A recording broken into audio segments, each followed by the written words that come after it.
저도 할 것이요. 이와 같은 제목으로 은혜를 나누고자 합니다. 살아있는 사람은 한시도 쉬지 않고 끊임없이 활동을 합니다. 그리고 그 생활과 활동에 눈에 보이는 열매를 결실하게 되는 것입니다. 죽은 사람 보고서 아무리 움직여서 활동하라고 해도 활동하지 않습니다. 죽은 사람은 그 행적이 끊어지고 그 열매가 사라져버리고 말기 때문에 죽은 사람이라고 우리가 말하는 것입니다. 미국의 어느 신학자는 오늘날 신은 죽었다고 그와 같이 몇 년 전에 외쳤습니다. 그러나 그 사람은 아마 눈이 있어도 보지 못하고 귀가 있어도 듣지 못하고 마음이 있어도 전혀 깨닫지 못하는 심령이 완전히 죽은 자에 틀림이 없습니다. 왜냐하면 오늘 우리가 조금만 눈을 떠서 보고 귀를 기울여보면 하나님께서 살아계셔서 활동하는 것을 자연 만물 속에 우리는 바라볼 수 있습니다. 해가 뜨고 해가 지며 봄이 오고 여름이 오며 가을이 다가오고 겨울이 오고 삼라만상의 움직이는 가운데서 우리들은 하나님의 활동하심을 아무리 외면할래야 외면할 수가 없고 또 하나님께서 맺으시는 그 행동의 결실을 우리가 아무리 외면할래야 외면할 도리가 전혀 없는 것입니다. 더구나 우리가 예수 그리스도의 교회에 와보면 하나님께서 살아계셔서 활동하시고 그 활동이 열매로 결실하는 사실을 우리가 보게 되고 하나님께서는 우리 가운데 살아계신다고 우리 스스로 입을 열어 고백하고 말하지 아니할 수가 없는 것입니다. 여러분, 예수님께서는 역사를 통하여 예수님 믿는 사람들이 성령의 능력을 통하여 깜짝 놀랄 만한 위대한 일들을 우리의 생애 속에 행할 것을 담대하게 약속해 주셨습니다. 오늘 예수 그리스도의 교회는 이 그리스도의 약속한 말씀에 귀를 기울이고 이 말씀대로 서서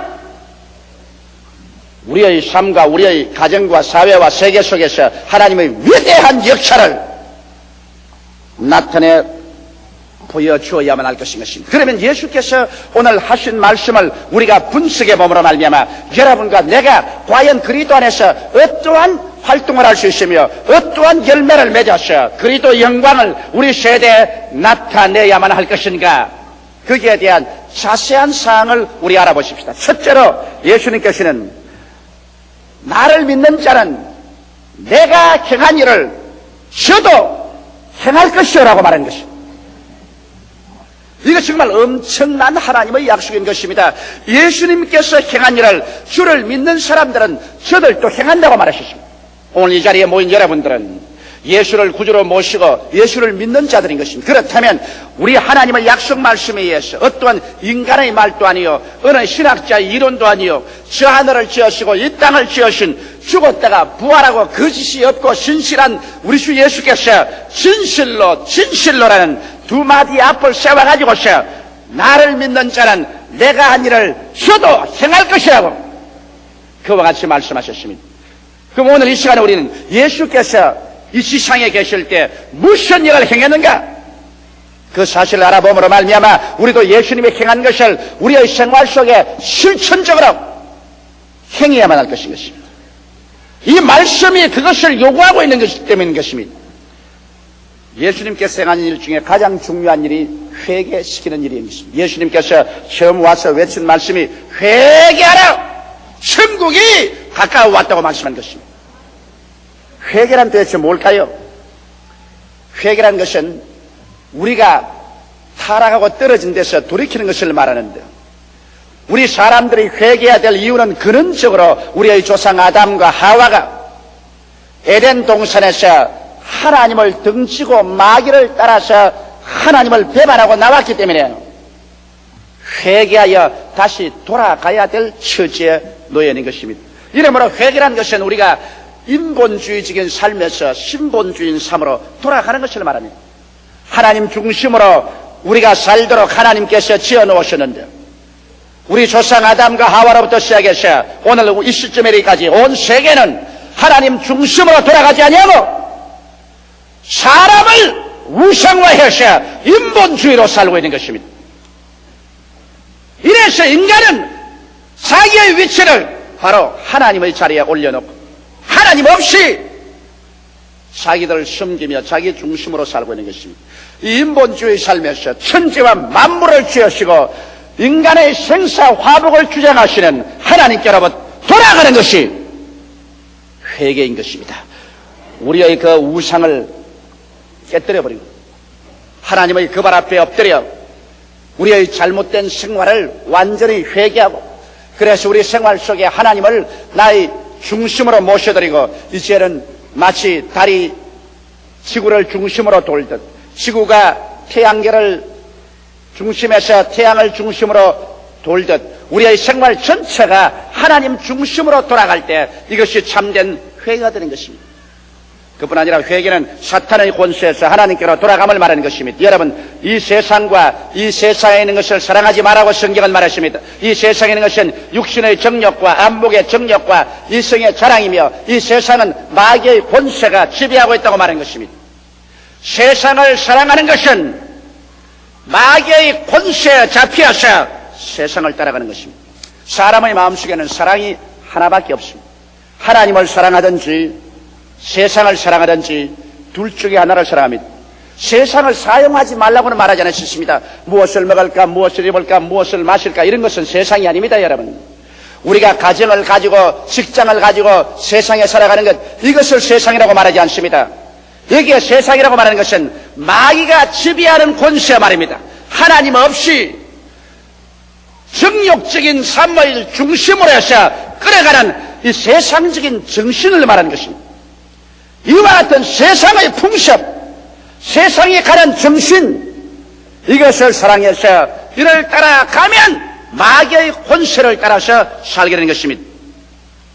오늘날 불순종의 아들들 가운데 마귀의 영은 역사에서 이 세상 풍습을 쫓고 공중의 권세 잡은 자를 따라가도록 이끌어가고 있는 것입니다. 이러므로 회개라는 것은 이 세상의 가는 정욕적인 그런 풍습, 육신의 정욕이나 안목의 정욕이나 이 세상 자랑을 따라가지 아니하고 돌아서서 우리는 하나님을 사랑하고 성경에 있는 하나님의 풍습을 따라가고 하나님의 말씀을 따라서 살아가는 이것이 참된 회개가 되는 것입니다. 그러므로 우리의 생애 속에 세상 풍습이나 세간 습관 아닌 하나님의 말씀을 받아들여서, 그래서 말씀의 습관과 풍습과 가르침을 따라가는 것이 참된 회개인 것입니다. 그뿐 아니라 회개는 어두움의 생활에서 빛으로 옮기는 것을 말합니다. 음란과 방탕과 시기와 분노와 질투와 이 세상 어두움의 주관하는 이런 생활 속에서 의의 세계로, 빛의 세계로, 거룩한 세계로, 승리의 세계로 이와 같이 삶의 방향을 돌이키는 것이 회개요. 예수 그리스도를 믿어 죄사함을 받고 하나님의 기업에 참여하는 이것이 참된 회개인 것입니다. 그러므로 회개라는 것은 여러분, 우리의 삶의 생각, 우리의 삶의 방향을 바꾸어서 인본주의에서 신본주의로, 세상 사랑하는 곳에서 하나님 사랑으로, 어두움의 생활에서 빛의 생활로, 그리고 예수 그리스도를 믿어서 죄사함을 받고 하나님이 예비한 그 위대한 영원한 삶의 기업 속으로 들어가는 것이 참된 회개인 것입니다. 이러기 때문에 예수께서 오시자마자 우리 보고 회개하라, 천국에 가까워 왔다, 천국으로 돌아오라고 말한 것입니다. 주님께서 하신 말씀이 나를 믿는 자는 내가 행한 일을 저도 할 것이라고 했는데, 여러분과 내가 해야 될 것은 가는 처소마다 사람들을 회개시키는 일을 해야만 되는 것입니다. 그들을 끌어내어서 하나님 중심으로 서게 하고 세상 사랑에서 하나님 사랑으로 돌이키고 어두움의 행실에서 빛의 행실로 돌이키며, 그래서 예수를 믿고 죄사함을 받고 보혈로 씻고 하늘나라 백성이 되게 하는 이 일을 우리는 해야만 되는 것입니다. 이것을 교회적으로 행해야 되고 이것을 우리 믿는 성도들은 개인적으로 행해야 되는 것입니다. 나를 믿는 자는 내가 행한 일을 저도 할 것이라고 말씀한 것입니다. 이 일을 할 때 예수님께서 우리와 같이 계십니다. 이 일을 안 할 때 예수님은 우리와 같이 해서 일할 수 없고 성령의 역사가 나타날 수 없는 것입니다. 그 다음에 주님이 하신 일은 치료의 일을 하신 것을 여러분 잘 압니다. 예수님은 그의 사역의 출발로부터 마지막까지 주님은 사람을 치료하기 위해서 오신 것입니다. 여러분, 하나님께서는 사람을 도적질하고 죽이고 멸망시키기 위해서 오지 않으셨습니다. 이것은 도적인 마귀가 하는 일인 것입니다. 하나님이 그 아들을 보내신 것은 우리를 심판하여 멸하려 함이 아니요 우리를 구원하고 치료하기 위해서 그 아들을 보내신 것입니다. 누구든지 정직한 마음으로 성경을 읽은 사람치고 예수께서 치료자라는 것을 거부할 수 있는 사람은 한 사람도 없습니다. 어느 성경 한 페이지에 예수께서 치료하지 않고 지나간 적이 있습니까? 마지막에 예수님은 자기를 잡으러 온 말고의 귀를 베드로가 쳐서 떨어뜨리니까 그것조차 주님께서 잡아서 귀를 붙여주신 것입니다. 주님은 치료자인 것입니다. 이래서 예수님께서는 오셔서 우리 영적으로 우리를 치료하십니다. 영적으로 여러 가지 귀신에게 잡힌 사람들, 더러운 귀신, 악한 귀신, 점치는 귀신, 거짓말하는 귀신, 미워하는 귀신, 여러 가지 귀신에 잡힌 사람들을 주님께서 영적으로 자유케 주어서 그 영 속에 성령이 지배하도록 하십니다. 마음속에 정결함으로 채워주는 이런 일을 주님 하셨습니다. 주님께서는 7 마귀가 들려서 그를 괴롭히는 막달라 마리아 같은 여자로 주님께서 자유케 해주십니다. 군대 마귀 잡힌 자도 주님께서 놓아주셔서 고향 땅 처자에게로 돌아가게 해주신 것입니다. 이러므로 주님은 영적으로 치료했고 마음적으로 치료했습니다. 불안과 초조와 절망에 처한 사람에게 주님 가는 곳마다 두려워 말고 믿기만 하라고 말하셨습니다. 주님께서 마음속에 믿음을 주시고 소망을 주시고 사랑을 주심으로 말미암아 심적인 치료로 가득히 채워놓으셔 참 행복이 마음속에 충만하도록 주님께서 만들어주신 것입니다. 나아가셔 주님은 어느 곳에 가나 육체적인 병에서 사람들을 치료하셨습니다. 예수님께서 여러분 중풍병자를 치료한 것이라 잘 알고 있습니다. 장님을 치료했으며 문둥병을 깨끗이 했으며 안진병이를 일으켰으며 죽은 자도 살리셨으며 주께서 가지 병을 가는 곳마다 치료하시고 혼자만 치료한 것이 아니라 12인의 제자에게도 가서 치료하라고 말했고 70인의 제자에게도 가서 치료하라고 말했고 나중에 예수 그리스도의 온 교회에게 주님께서는 믿는 자들에게 이런 표적이 따르니 병든 자에게 손을 얹은 적 나으리라고 하시므로 그리스도의 복음이 전거되는 곳마다 치료를 하라고 말씀한 것입니다. 이러므로 예수께서 나를 믿는 자는 내가 행한 일을 저도 할 것이라 했는데 오늘 교회가 예수님이 행하신 치료를 행하지 않으면 이것은 예수 그리스도의 교회가 아닙니다. 예수 믿는 성도들이 아픈 자를 위해서 영과 마음과 몸을 치료하기 위해서 기도하지 않는다면 그래서 치료의 역사를 하지 않는다면 이런 예수 그리스도의 교인이라고 생각할 수 없는 것입니다. 진실로 이것은 성경이 우리에게 가차없이 말하는 것입니다. 나를 믿는 자는 내가 행한 일을 저도 행할 것이라 했으니 기도해서 고칠 실력이 없거들랑 약과 주사를 가지러 가도 우리는 치료해야만 되는 것입니다. 왜냐하면 우리는 치료할 의무가 우리에게 부여져 있습니다. 우리는 상처 입힐 의무가 없습니다. 그러므로 우리는 가는 곳마다 예수 믿는 사람들은 영적으로 치료하고 심적으로 치료하고 육체적으로 치료하고 깨어진 가정을 치료로 합치고 깨어진 무리들을 치료로 합치고 우리의 사회와 국가와 생활 가운데 우리 예수 믿는 사람은 치료하는 자로서 언제나 행해야만 되는 것입니다. 그 다음 주님께서는 나아가서 환경적인 기적을 행하셨습니다. 주님께서 가서 가나의 잔치에서 물을 포도주로 변화시켰었으며 광야에서 떡으로 배고픈 사람 먹였었으며 풍랑을 잠잠케 하셨습니다. 예수님께서는 우리 사람들의 행복을 위해서 우리에게 다가오는 환경을 변화시키는 기적을 행하셨습니다. 오늘날도 주님께서 나를 믿는 자는 내가 행한 일을 저도 행할 것이라 하시므로 여러분과 나의 생애 속에 우리가 반드시 알아야 할 것은 우리가 기도하면 우리의 생활 환경 가운데 오늘날도 기적이 일어난다는 것을 믿어야 되는 것입니다. 너무나 많은 신자들이 오늘날 기적이 일어날 것을 믿지 않습니다. 기적은 과거에 일어난 일이고 이제 현재에는 기적이 일어나지 않는다고 말합니다. 이것은 여러분 성서를 잘못 깨달았기 때문에 그런 것입니다.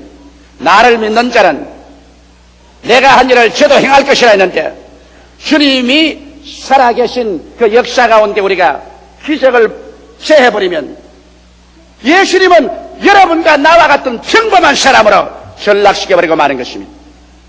그리스도의 영을 받아서 그리스도의 영이 우리 가운데 역사하는 사람은 그리스도의 행한 대로 우리의 생활 가운데 우리가 기적이 일어날 것을 믿고 기대하고 기도하면 우리의 생활 가운데 다가오는 문제의 홍해수가 갈라지고 문제의 광야를 승리로 통하며 문제의 요단강이 갈라지고 문제의 여리고성이 갈라지는 기적이 오늘날 또 우리에게 일어나게 되는 것입니다. 이러므로 오늘날 우리는 기적을 기대하고 기도해야 될 의무와 책임이 주어진 것입니다. 그리고 예수님은 성령을 주시는 일을 행하셨습니다. 주님께서는 기다리는 사람들에게 성령을 주셨어. 그래서 성령의 은사가 나타나게 했습니다. 사람들의 생활 속에 지혜의 말씀의 연사, 지식의 말씀의 연사, 영분별의 연사, 방언의 연사, 방언 통역의 연사, 예언의 연사, 믿음의 연사, 병 고치는 연사, 기적의 연사들이 나타나게 하셨으며 사랑과 희락과 화평과 오래 참음과 자비와 양성과 충성과 온유와 절제와 같은 성령의 열매도 그들 생활 속에 나타나게 하신 것입니다.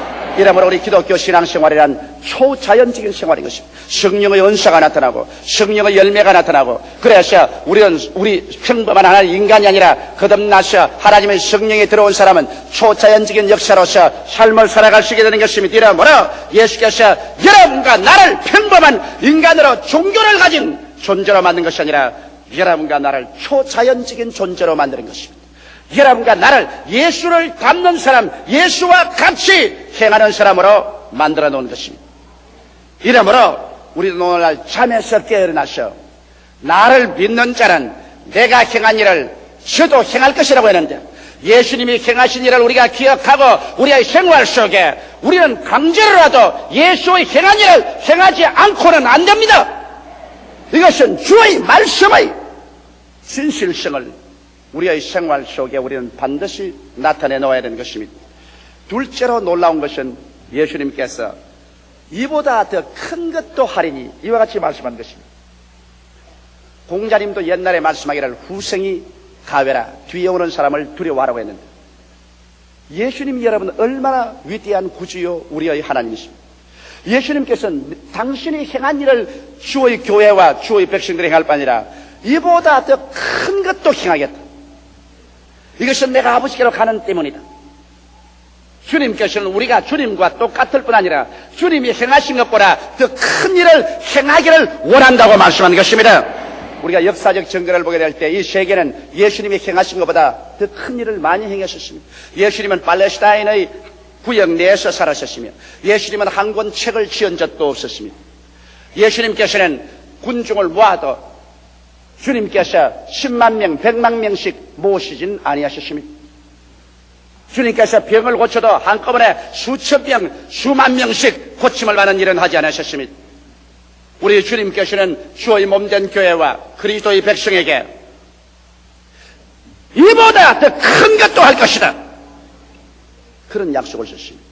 우리 군중의 모임을 봐도 우리가 빌리그라함 대회나 그렇지 않으면 CCC 대회나 민족성회나 모두 다 군중이 100만에서 200만씩 모였습니다.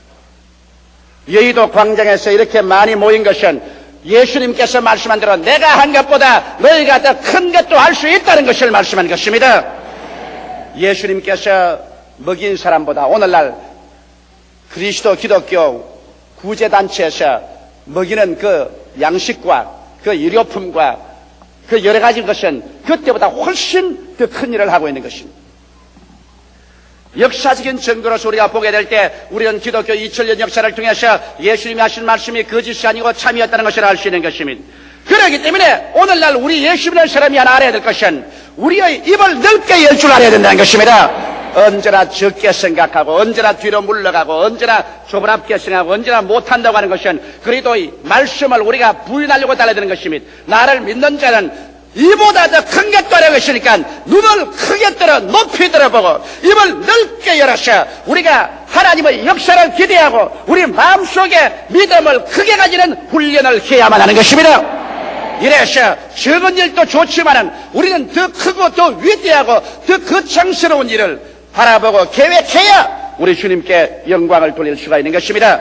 예수님께서는 오셔서 십자가에 무거운 짐 지고 마귀와 싸워서 그를 멸하고 인간의 죄악을 다 청산하고 저주와 죽음을 다 파하고 주님께서는 승리하셔서 성천하여 보좌 우편에 앉으시고 이제 성령을 보내셔서 성령은 예수님이 이겨놓은 것을 가지고서 여러분과 나와 더불어 세상에서 파죽지세로 이것을 점령하고 나가는 것입니다. 예수님은 싸우러 오셨고 그래서 승리하시는데 성령은 싸워놓고 이겨놓은 것 여러분과 나하고 점령하고 누리기 위해서 오셨기 때문에 성령을 겨울에서 일하는 것이 예수님 당시보다 더 큰 일을 할 수 있는 것입니다. 이러므로 여러분, 우리 성령을 통하여 여러분과 내가 끊임없이 마음을 크게 하는 그러한 훈련을 해야 되는 것입니다.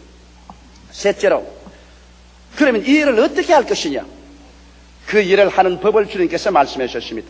너희가 무엇인지 내 이름으로 구하면 내가 시행하리라고 말씀하는 것입니다.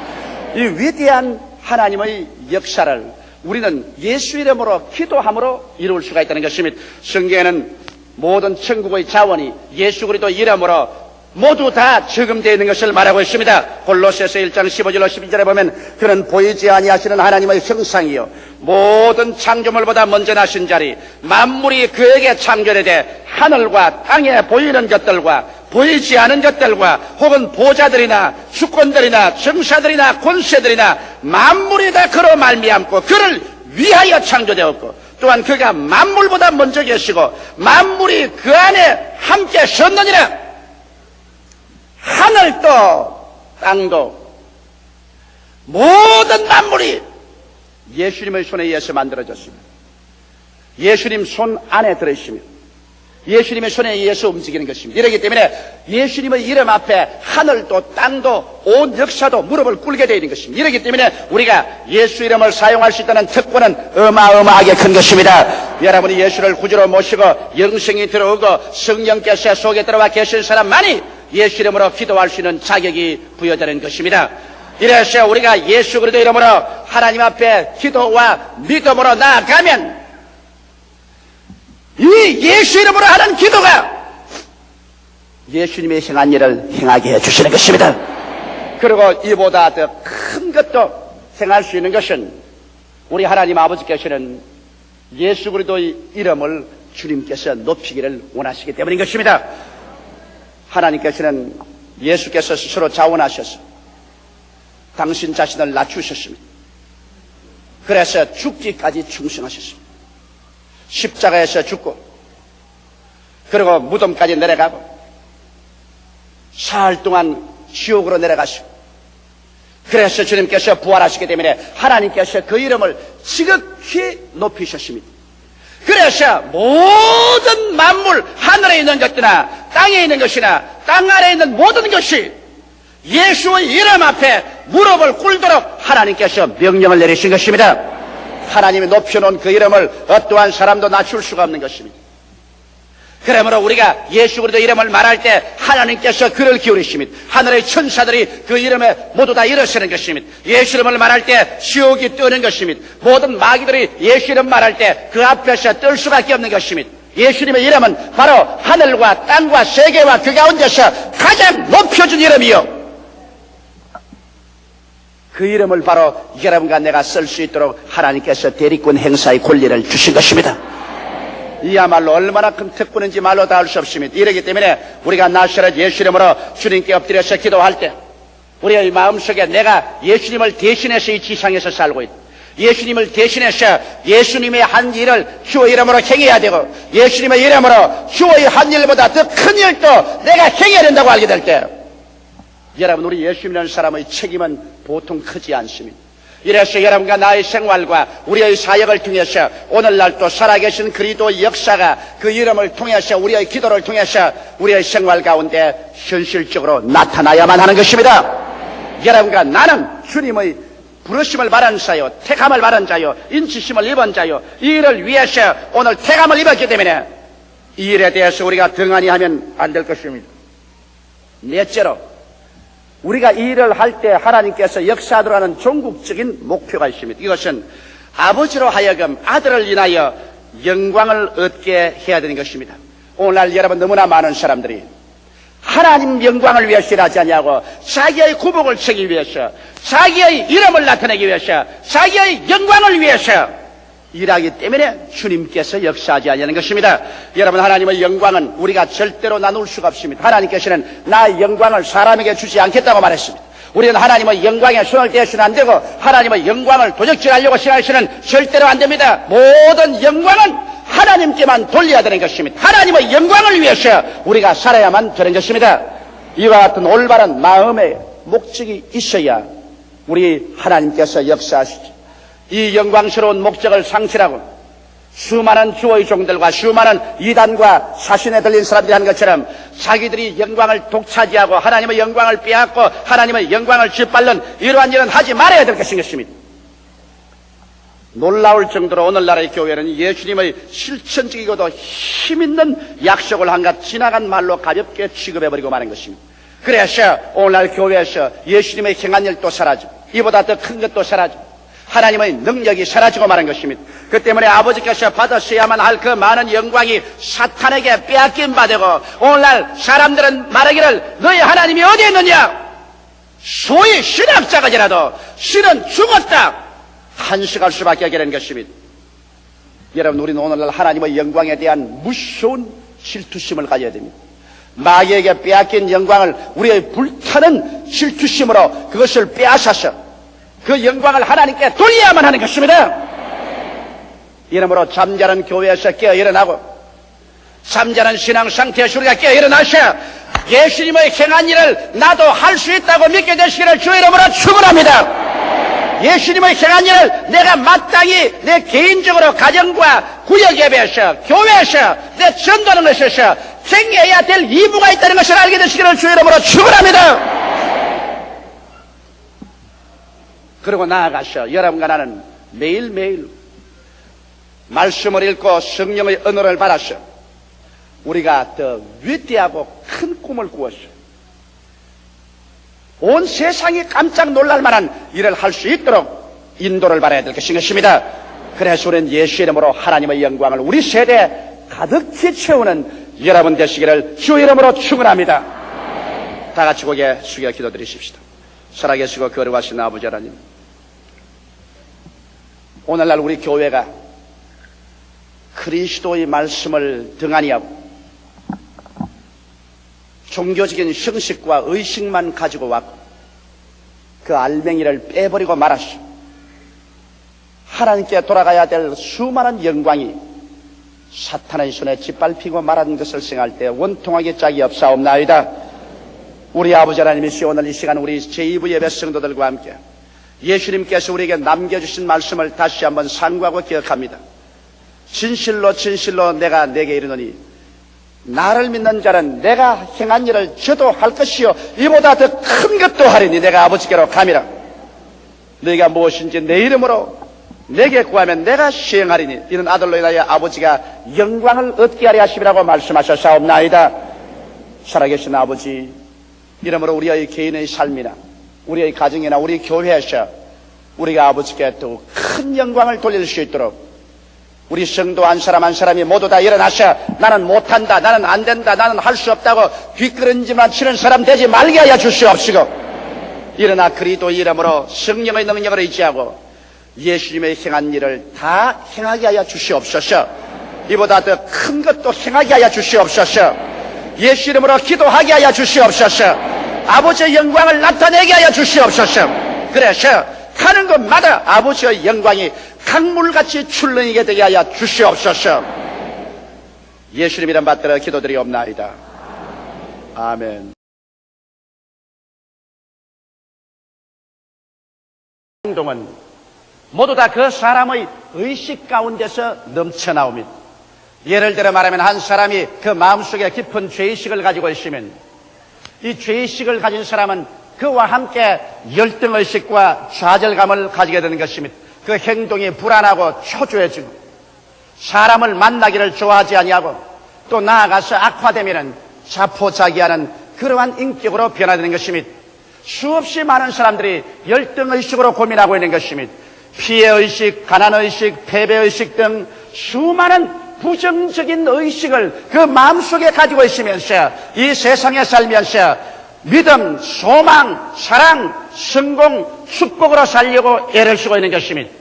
이러므로 사람은 자기 스스로에 반대해서 투쟁을 하고 있습니다. 자기의 의식은 열등의식을 가지고 있고 좌절감을 가지고 있고 피해의식, 패배의식, 가난의식, 질병의식을 가지고 있으면서 자기의 현실 생활에는 기쁨을 가지기를 원하고 성공적인 삶을 가지기를 원합니다.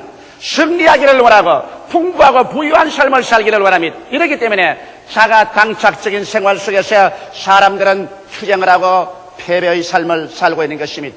어떠한 사람이든지 여러분 그 마음속에 잘못된 부정적이고 파괴적인 의식을 가지고 난 다음 그 생활 속에 성공적이고 축복받는 삶을 살기는 절대로 불가능한 것입니다.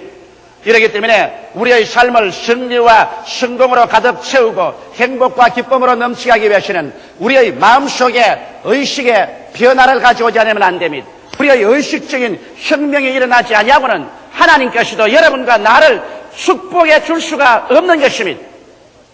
왜냐하면 성경 말씀 가운데 여러분 보면 에베소서 3장 20절에 우리 가운데 역사하시는 능력대로 우리의 온갖 구하는 것이나 생각하는 것에 넘치도록 능히하실 하나님이라고 말씀하셨습니다.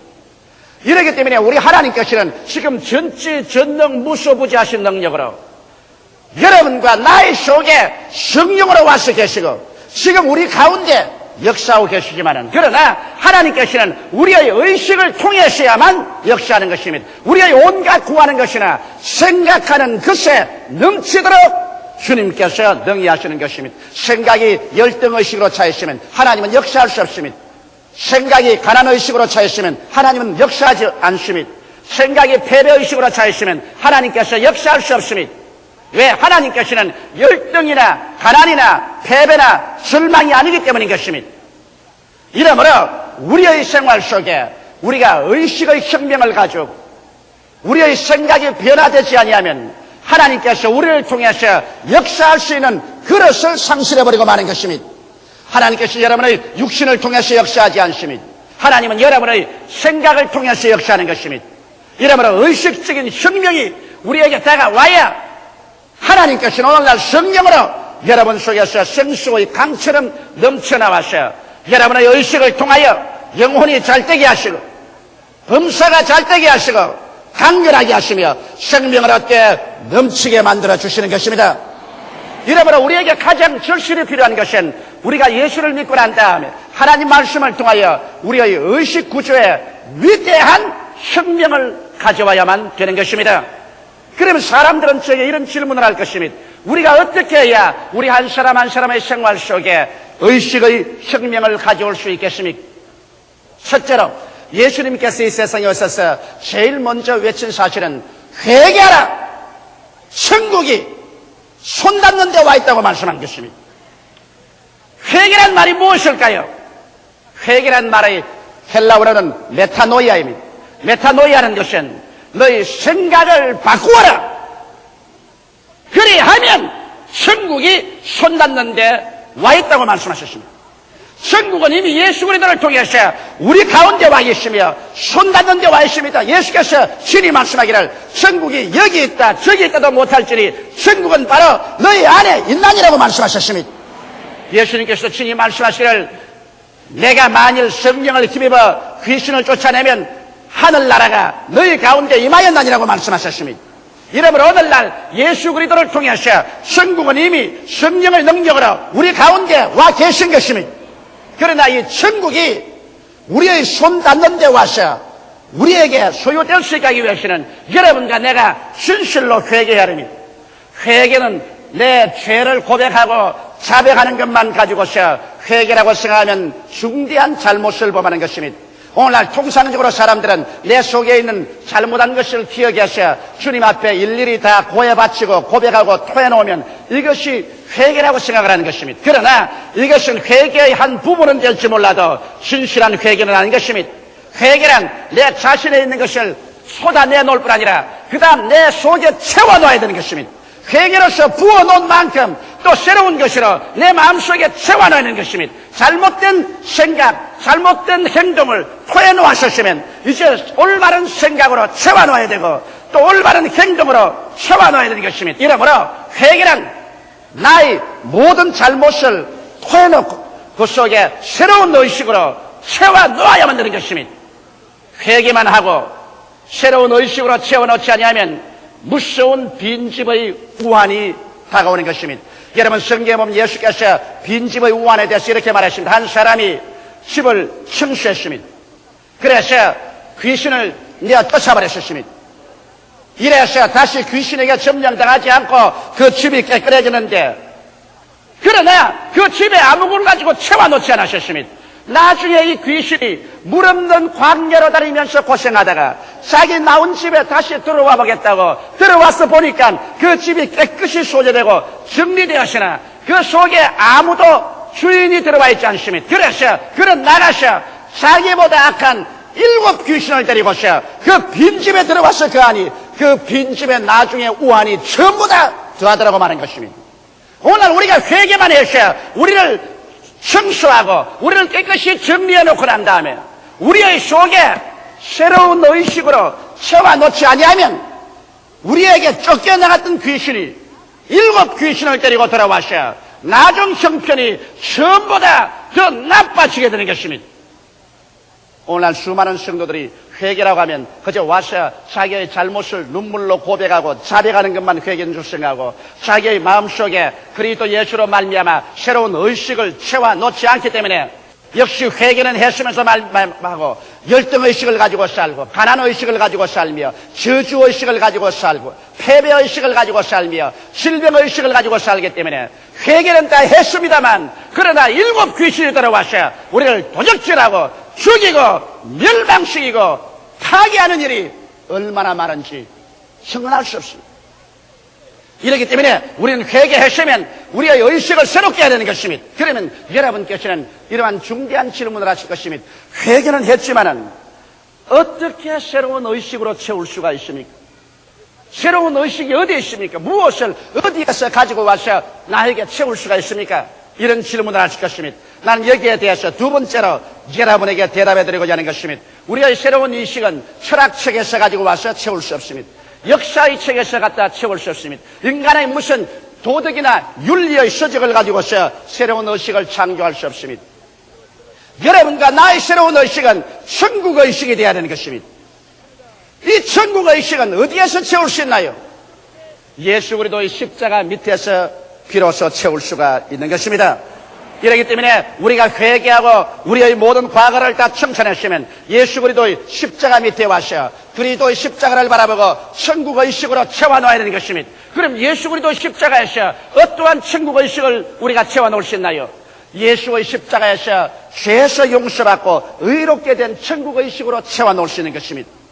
우리는 죄를 짓고 불의하고 추악하며 버림을 받아야 마땅한 죄인들입니다. 우리의 행동으로 말미암아 하나님 앞에 올바르게 설 수 있는 사람은 한 사람도 없습니다. 모든 사람이 죄를 범하였으니 하나님의 영광에 이르지 못함이.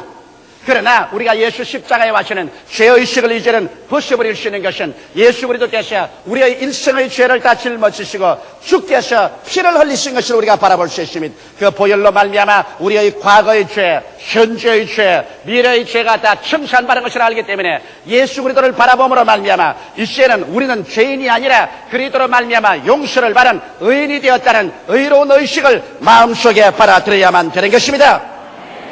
오늘 수없이 많은 사람들이 예수를 믿으면서도 늘 죄의식으로 꽉 들어차 있는 것입니다. 죄의식으로 차이는 이상 하나님 앞에 담대히 나갈 수가 없습니다.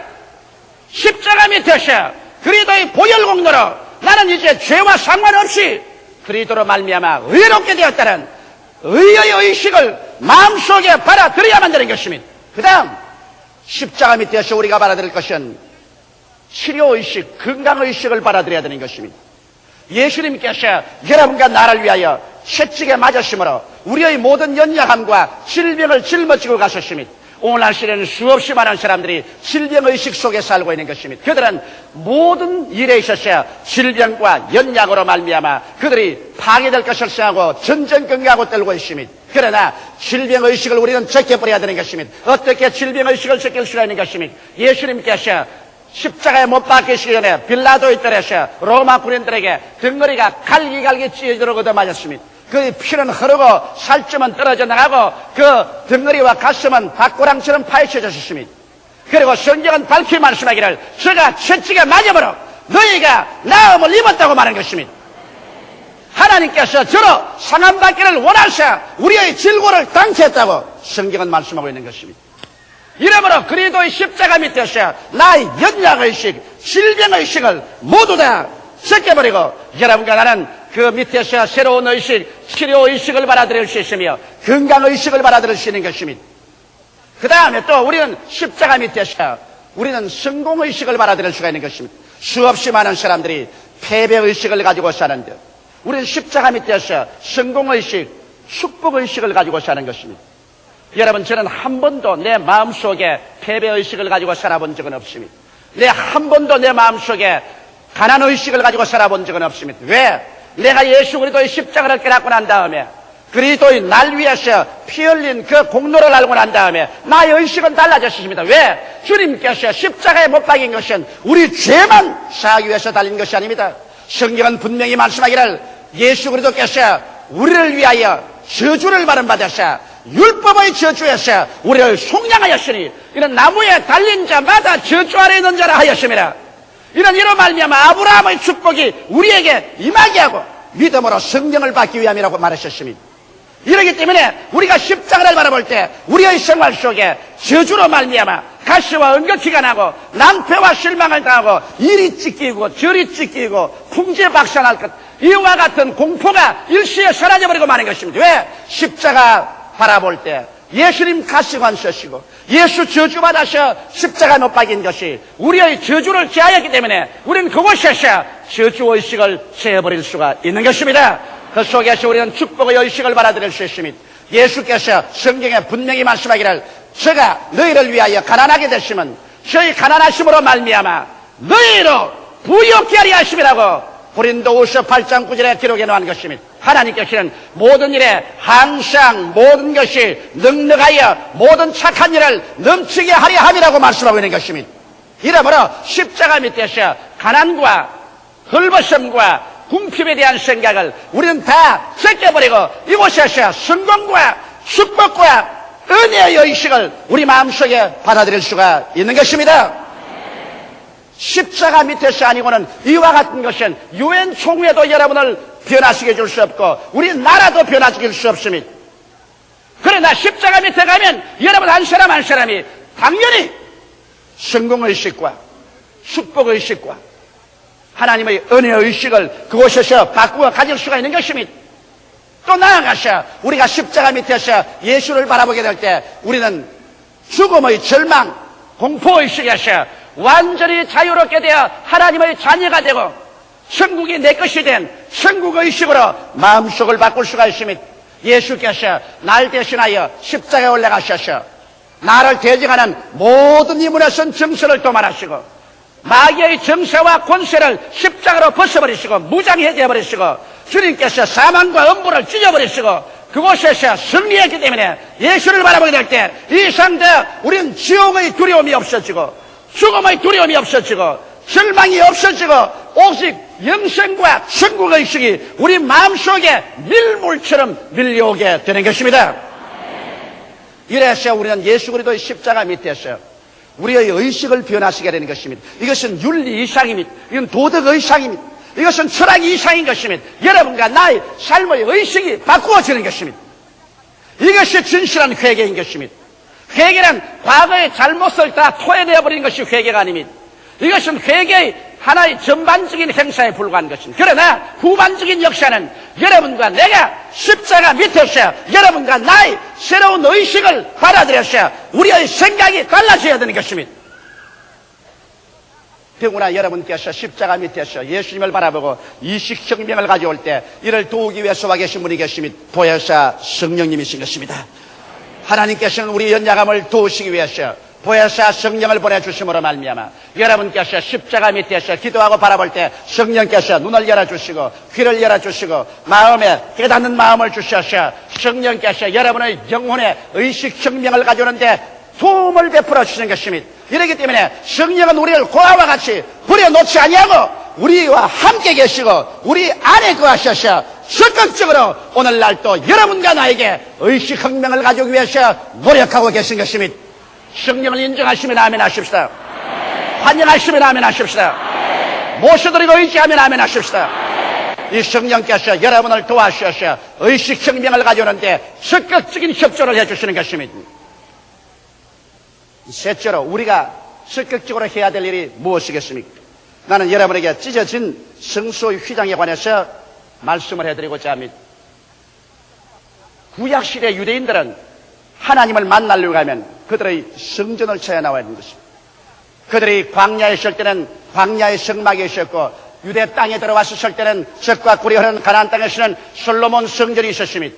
그래서 그들은 성전에 와서 백성들이 성전들에서 짐승을 잡아서 하나님께 제물로 드렸었습니다. 그리고 성소에는 제사장들이 매일같이 그 속에서 하나님을 섬겼습니다. 그러나 지성소와 성소 사이에는 큰 휘장이 처해 있었습니다.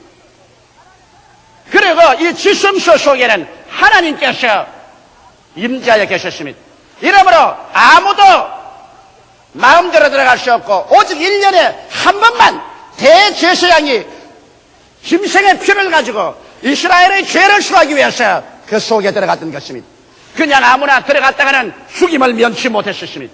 왜? 아담과 하와 이후로 하나님을 배반하고 나온 죄 때문에 그 죄가 휘장이 되었어. 그래서 백성과 하나님 사이를 막아놓은 것입니다.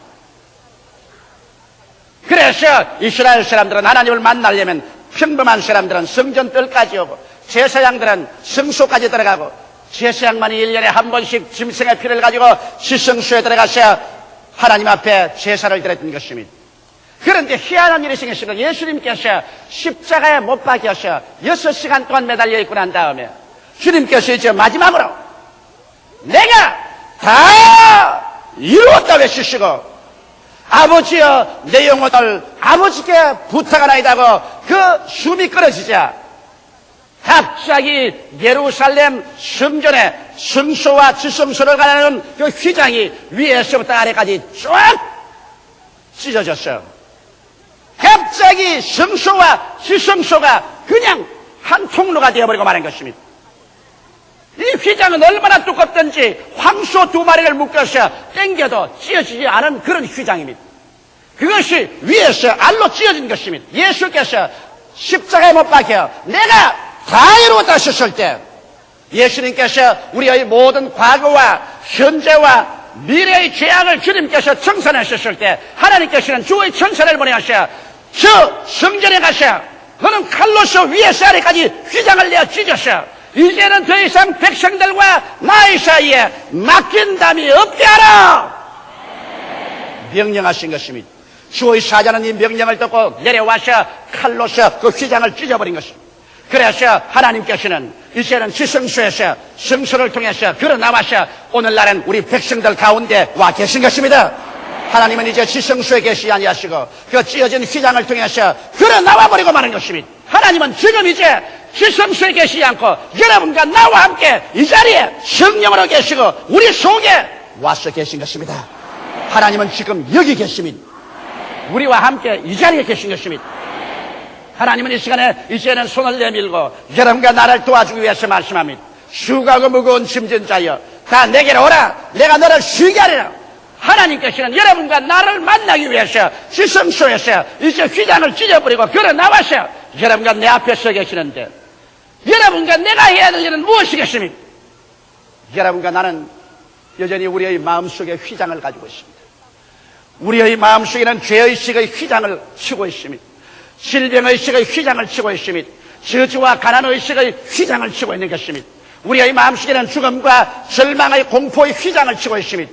이 휘장은 아무도 찢어줄 수 없습니다. 이 휘장은 천사도 찢어줄 수 없습니다. 이 휘장은 여러분과 내가 찢어야 되는 것입니다. 우리 스스로가 찢기 전에는 하나님께서는 찢을 수가 없습니다. 하나님께서는 하나님이 하실 일을 하셨습니다. 하나님은 성소의 휘장을 찢고 이미 우리 가운데 와 계십니다. 그러나 이제는 여러분과 내가 우리의 마음의 휘장을 찢을 때가 온 것입니다. 이러면 오늘 나는 여러분에게 촉구하고 싶은 것은 우리 앞에 서 계신 하나님께 나와서 하나님과 손을 잡고 새로운 삶의 위대한 승리를 창조하기 위해서 우리의 마음속에 죄의식의 휘장을 찢어내시기를 예수 이름으로 축원합니다. 회개로서 죄를 찢어내고 우리의 마음의 생각에서 이제 나는 죄인이 아니다. 예수로 말미암아 용서받은 의인이 되었다. 그래서 이 죄의 의식, 죄의 생각을 우리는 찢어내버리고 그 속에 예수님을 받아들임으로 말미암아 의롭게 된 찬란하고 영롱한 마음속에 꿈과 환상을 그리십시오. 죄인의 꿈을 꾸지 말고 나는 이제 용서받은 의로운 사람이 된 영롱한 꿈을 꾸십시오. 나를 한번 눈을 감고 하나님 앞에서 바라보십시오. 죄를 한 번도 안 지은 그처럼 된 사람, 하나님 앞에 부끄럼 없이 설 수 있는 사람, 마귀가 아무리 손가락질해도 참소를 받지 않은 사람이 된 나의 모습을 꿈꾸어 보십시오. 여러분께서는 죄인이 아니라는 그 의식, 그 죄의 휘장을 찢어버리고 이제는 의의 꿈을 꾸어서 그리스도와 함께 손잡고 하나님과 함께 인생을 살 수 있는 것입니다. 질병의 의식의 휘장을 찢어야 됩니다. 사람들은 치료가 밖에서 올 줄 알지만 치료는 밖에 오지 않고 치료는 안에서 넘쳐납니다. 여러분 속에 계신 성령께서 변화된 의식을 통해서 하나님의 성령은 넘쳐나와서 여러분의 육신의 질병을 치료하고 연약을 내어 쫓고 마귀를 멸하는 것입니다. 이러므로 하나님의 은혜는 이제 하늘에서 떨어지는 것이 아니라 오늘날의 시대는 너희 뱃속에서 생수의 강이 넘쳐나리라. 여러분 속에 계신 성령께서 변화된 의식을 통해서 나타납니다. 여러분의 의식이 변화되지 아니하면 성령이 나타날 수 없습니다. 하나님께서는 여러분과 나에게 손을 내밀고 있는데 여러분과 나는 질병의 의식, 연약의 의식의 휘장을 치고 난 다음 그 뒤에 들어앉아 있으면 어떻게 하겠습니까? 우리 하나님께서 여러분 보고 그 휘장을 찢고 나오라고 말합니다. 그지 바디메오가 그지의 옷을 내어 던져버리고 예수께로 나오듯이 여러분과 나는 이 질병의식의 휘장을 오늘 이 시간에 말씀을 통하여서 찢어야 하는 것입니다. 성령으로 말미암아 말씀의 검을 가지고서 휘장을 찢어야 되는 것입니다. 제가 채찍에 맞았으므로 나는 병나음을 입었다. 나는 이 이상도 병자가 아니다. 연약하지 않다. 이것을 찢어버리고 그 다음에는 여러분 기다리는 하나님 앞에 나와서 손을 붙잡고서 새로운 꿈을 꾸십시오. 여러분은 이제 연약에서 벗어나고 질병에서 치료받고 하나님이 주시는 건강과 생명을 얻은 여러분의 모습을 영롱하고도 찬란하게 마음속에 그리고 꿈을 꾸고 그 꿈 안에 들어가고 그 꿈이 내 안에 들어와서 그래서 나는 이런 사람이 되었다는 것을 꿈속에서 소유하게 되시기를 주의 이름으로 축원합니다. 또 저주와 가난의 휘장을 언제나 여러분 걸치고 있겠습니까? 나는 가난하다. 나는 돈이 없다. 나는 사업이 잘 안 된다. 나는 망했다. 나는 할 수 없다. 저주와 가난의 휘장입니다. 이 휘장을 들쳐미고 얼마 동안 여러분 살려고 합니까? 우리 하나님께서 이미 찢어버린 그 휘장을 왜 여러분께서 또다시 여러분 앞에 걸치고 쉬려고 하는 것입니까? 오늘날 그 휘장은 아무도 여러분 찢어줄 수 없습니다. 여러분 자신이 찢어내야 되는 것입니다. 오늘 이 시간에 하나님의 말씀의 검을 가지고서 그 휘장을 위에서부터 아래로 찢어버리시기를 주의 이름으로 축원합니다. 성경에는 하나님께서 우리에게 분명히 말씀하시기를 내가 너희 11조와 헌물을 내 집에 들여 내 집에 양식이 있게 하고 내가 하늘문을 열고 쌓을 것이 없도록 붙지 아니하나 보라고 말하셨습니다. 이런 말씀의 검들로 가지고서 이 저주와 가난의 휘장을 너희 찢어버리고 그 말씀으로 마음이 새롭게 되었어요. 이제는 축복받은 여러분의 모습을 꿈꾸십시오. 하나님께서 은총을 주시는 것을 꿈꾸십시오. 나는 24시간 그런 꿈속에 삽니다. 눈을 감고 하나님 앞에서 내 자신을 바라보게 될 때 나는 가난이 물러가고 저주가 떠나가고 나의 위에 영혼이 잘됨같이 범사의 잘됨에 간결하고 생명을 얻되 넘치게 얻은 찬란한 삶을 가지고 주 앞에 서는 나의 모습을 나는 언제나 꿈으로 그려봅니다. 그 꿈 속에 나는 들어갑니다. 그 꿈이 내 것이라고 주장합니다. 그 꿈은 언제나 나와 같이 있었고 하나님은 그 변화된 의식을 통하여 손을 내밀고 영광에서 영광으로 이끌어 주셨습니다. 오늘 여러분은 여러분 앞에 서 계신 하나님 앞에 그 휘장을 찢고 나오십시오. 나아가서 죽음과 절망의 공포의식은 이것은 주를 믿지 않는 사람이 가질 수 있는 것입니다. 그러나 예수께서 말씀하기를 나는 부활이요 생명이니 나를 믿는 자는 죽어도 살겠고 살아서 나를 믿는 자는 영원히 죽음을 보지 아니하리라고 말씀하셨습니다. 이러기 때문에 이미 우리는 그 말씀으로 죽음과 절망의 공포의 휘장을 찢어야 됩니다. 사망아 너희 이기는 것이 어디 있느냐? 사망아 너희 쏘는 것이 어디 있느냐? 우리는 말씀의 검으로 이 휘장을 찢어버리고 나는 예수 그리스도 안에서 이 육의 몸이 변하여 신령한 몸이 되고 이 추한 몸이 변하여 영화로운 몸이 되고 이 약한 몸이 강한 몸이 되고 그래서 욕된 몸이 영광스러운 몸이 되어서 주님과 함께 하나님 앞에서 온 우주를 상수로 바른 내 자신을 꿈꾸어 보고 나는 이런 사람이 되었다고 하나님 앞에 주장하는 여러분 되시기를 주의 이름으로 축원합니다. 시편 81편 10절에 보면 나는 너를 애굽 땅에서 인도하여 낸 여호와 내 하나님이니 내 입을 넓게 열라 내가 채우려고 하셨습니다. 여러분과 내가 입을 열게 된 것은 의식의 휘장을 찢어버리고 여러분께서 더 낫고 더 밝고 더 환하고 더 승리적이고 더 진취적인 생각의 휘장을 입을 활짝 열 때 그 입을 통하여 살아계신 하나님이 오늘날도 여러분 가운데서 기적을 베풀어 주시기를 원하시고 계신 것입니다. 다 같이 고개 숙여 기도드리겠습니다. 살아계신 우리 하나님 아버지, 이미 성전의 휘장은 찢어졌고 하나님께서는 그 성전에서 나와서 우리 앞에 서 계시는데 우리의 마음 각자 속에 질병, 죄악, 저주, 절망, 죽음의 휘장을 말씀의 검으로 찍고 하나님 앞에 나와 은혜를 나누고자 합니다. 인류가 지구 위에 살아온 이후 오늘날처럼 인간은 자원 고갈에 식민에서 위기에 처한 적은 한 번도 없었습니다. 요 수년 내에 여러분 천정 모르게 높이 뛰어오르는 기름 가격 때문에 이 자리에 온 여러분 중에 한 사람도 그 고통을 체험해보지 않은 사람 없습니다. 기름의 가격이 올라가면 물가가 올라가고 인프레가 천정 모르게 뛰고 이렇게 해서 우리의 가게에 압박과 괴로움을 많이 겪어왔습니다. 도대체 자원 고갈의 이 악순환이 얼마나 오래 계속할 것인가요? 여러분 이와 같은 템포로 자원 고갈이 계속된다면 인류의 역사는 어느 시점에 가서 그 문명이 종지부를 찍을 수밖에 없다고 비관적인 이론을 전개하는 사람들도 많이 있는 것입니다.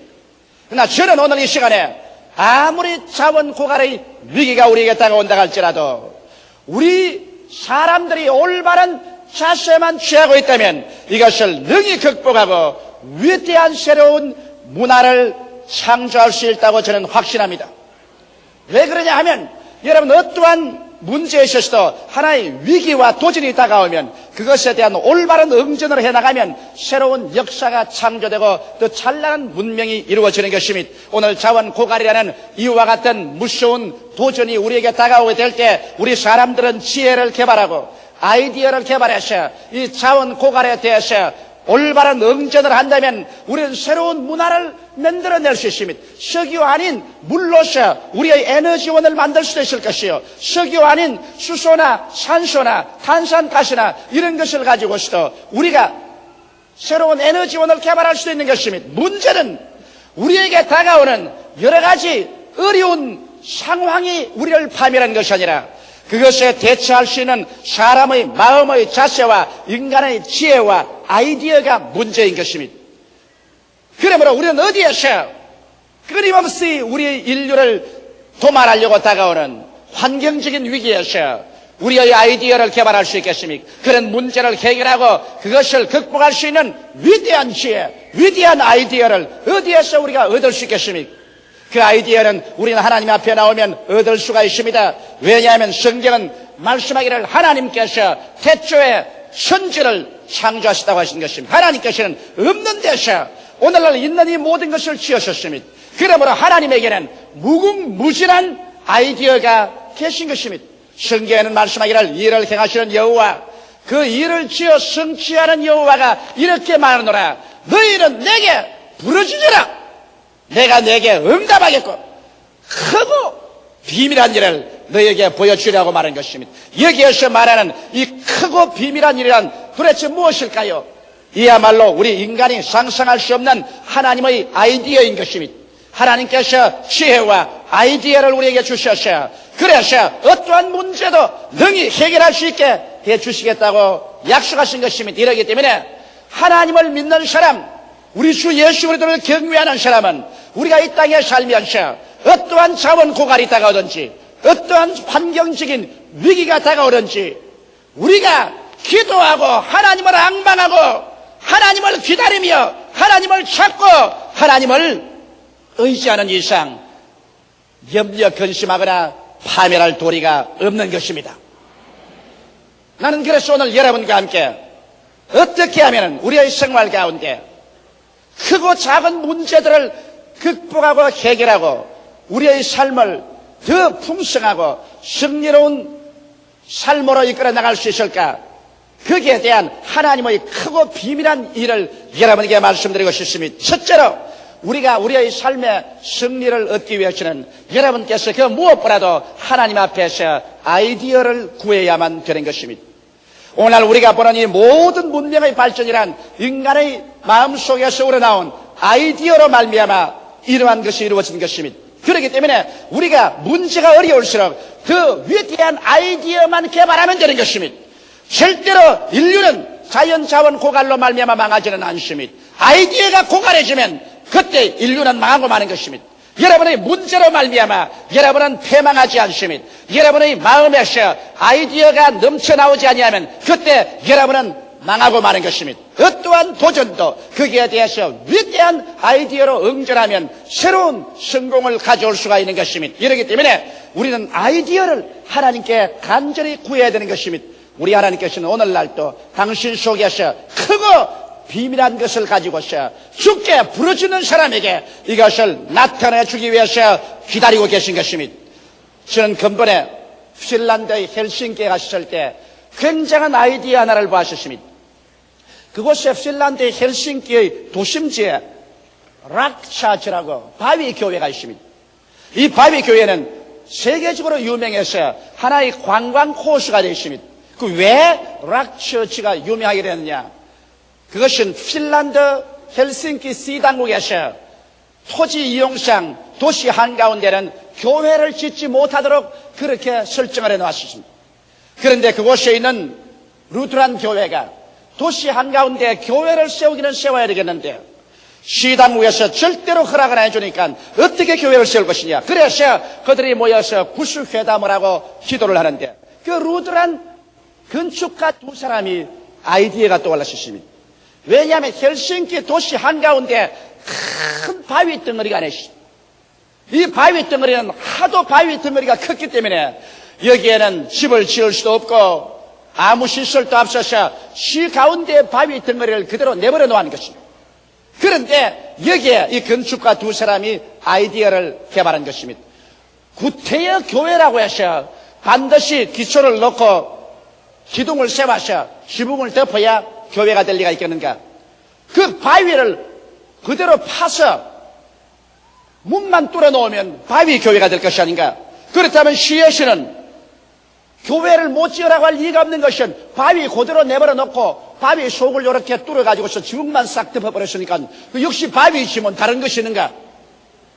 그렇게 아이디어가 개발되어서 시에 그것을 요청했고 시의 허락을 받아서 그 바위를 그 창스러운 바위를 그대로 싹 파가지고서 뚜껑만 싹 덮어가지고서 문을 뚫어놓으니까 희한한 바위 교회가 되어버리고 마는 것입니다.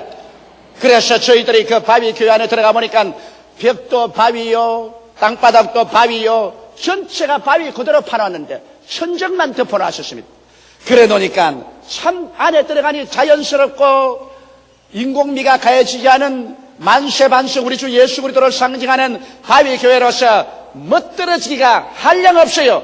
그래서 아이디어는 문제를 해결한다는 그 사실을 저는 다시 한번 마음속에 깊이 느꼈습니다. 모든 다른 사람들이 도시 내 교회를 지을 수 없다고 말할 때 두 사람의 건축가의 머릿속에 들어온 아이디어는 훌륭한 바위 교회를 지어서 쓸모없는 바위가 오늘날 헬싱키시에서는 세계에서 자연한 관광객들의 관광 코스가 되어버리고 마는 것입니다. 성경은 야고보서 1장 5절로 8절에 이렇게 말하고 있습니다. 너희 중에 누구든지 지혜가 부족하거든 모든 사람에게 후히 주시고 꾸짖지 아니하시는 하나님께 구하라. 그리하면 주시리라. 오직 믿음으로 구하고 조금도 의심하지 말라. 의심하는 자는 마치 바람에 밀려 요동하는 바다 물결 같으니 이러한 사람은 무엇이든지 죽게 얻기를 생각지 말라. 두 마음을 품어 모든 일에 정함이 없는 자로다. 우리 주님께서는 여러분에게 오늘날 지혜를 주시기를 원하시고 계신 것입니다. 그러므로 지혜가 부족하거든 하나님께 구하라고 말하고 있는 것입니다. 지혜라는 것이 바로 생활의 아이디어인 것입니다. 이 아이디어를 구하라. 구하되 정말 하나님이 아이디어를 주실 것이냐 안 주실 것이냐 이렇게 의심하면서 구하지는 말라. 이런 사람은 두 마음을 품어 요동하는 바다 물결 같아서 이런 사람에게는 하나님이 아이디어를 안 주신 그러나 하나님께서 너희는 내게 부르시리라 내가 내게 응답하겠고 크고 비밀한 일을 내게 보여주려 하신 말씀 그대로 전혀 신념을 가지고서 주님께 기도하면 주께서 여러분과 나에게 문제를 해결할 수 있고 위기를 처리하여 더 위대한 삶을 창조할 수 있는 놀라운 지혜 하나님의 아이디어를 우리에게 아끼지 아니하고 주시겠다고 약속해 주신 것입니다. 이러므로 우리는 크고 적은 일에 있어서 모두 다 하나님의 아이디어를 받아서 인생을 기차게 위대한 삶으로 이끌어 나갈 수가 있는 것입니다. 그러면 여러분께서 하나님께 기도해서 여러분의 마음속에 기발한 크고 비밀된 아이디어가 돌아오면 어떻게 할까요? 둘째로 그 아이디어에 꿈의 옷을 입혀야 되는 것입니다. 여러분 아이디어가 하나의 계란이라고 말한다면 여러분 꿈은 암탉이 그 계란 위에 앉아서 계란을 품고 있는 것과 같은 것입니다. 여러분께서 시골에 자라셨으면 시골에서 이런 봄철이 되면 계란을 품겨서 병아리를 깝니다. 계란 위에 앉아있는 암탉이 여러분 모이도 주워 먹지 않냐고 눈이 새빨갛게 해서 깜빡깜빡하고 앉아있는 모습을 본 사람이 있겠죠. 저도 시골에서 과수원에서 아버님께서 계란을 병아리 깔려고 하기 위해서 불안식일 때 빨리 병아리가 보고 싶어서 계란을 품고 있는 암탉 앞에 가서 제가 쳐다본 적이 많이 있습니다. 암탉은 빨간 눈을 반짝반짝하면서 계란 위에 앉아있는데 마치 내 생각에는 암탉이 계란을 품고 병아리를 꿈꾸고 있는 것 같은 그런 생각을 느껴볼 수가 있는 것입니다. 오늘날 여러분께서 아이디어가 생기면 그 아이디어를 가슴 속에 품고서 잉태하여 그래서 마치 암탉이 계란을 품듯이 우리는 아이디어를 품고 마음에 잉태해서 꿈을 꾸어야만 되는 것입니다. 그 모습이 이루어진 것을 아름답게 채색을 해서 꿈을 입혀야 되는 것입니다. 그래서 나중에 점점 그 아이디어가 이루어진 모습이 마음속에 자라나서 로마서 4장 17절처럼 하나님께서는 없는 것을 있는 것 같이 부르시니라 없는 것이 있는 것 같이 마음속에 완전히 잉태되도록 그와 같이 여러분 꿈을 꾸어야 되는 것입니다. 성경은 말씀하시기를 꿈이 없는 민족은 망한다고 했습니다.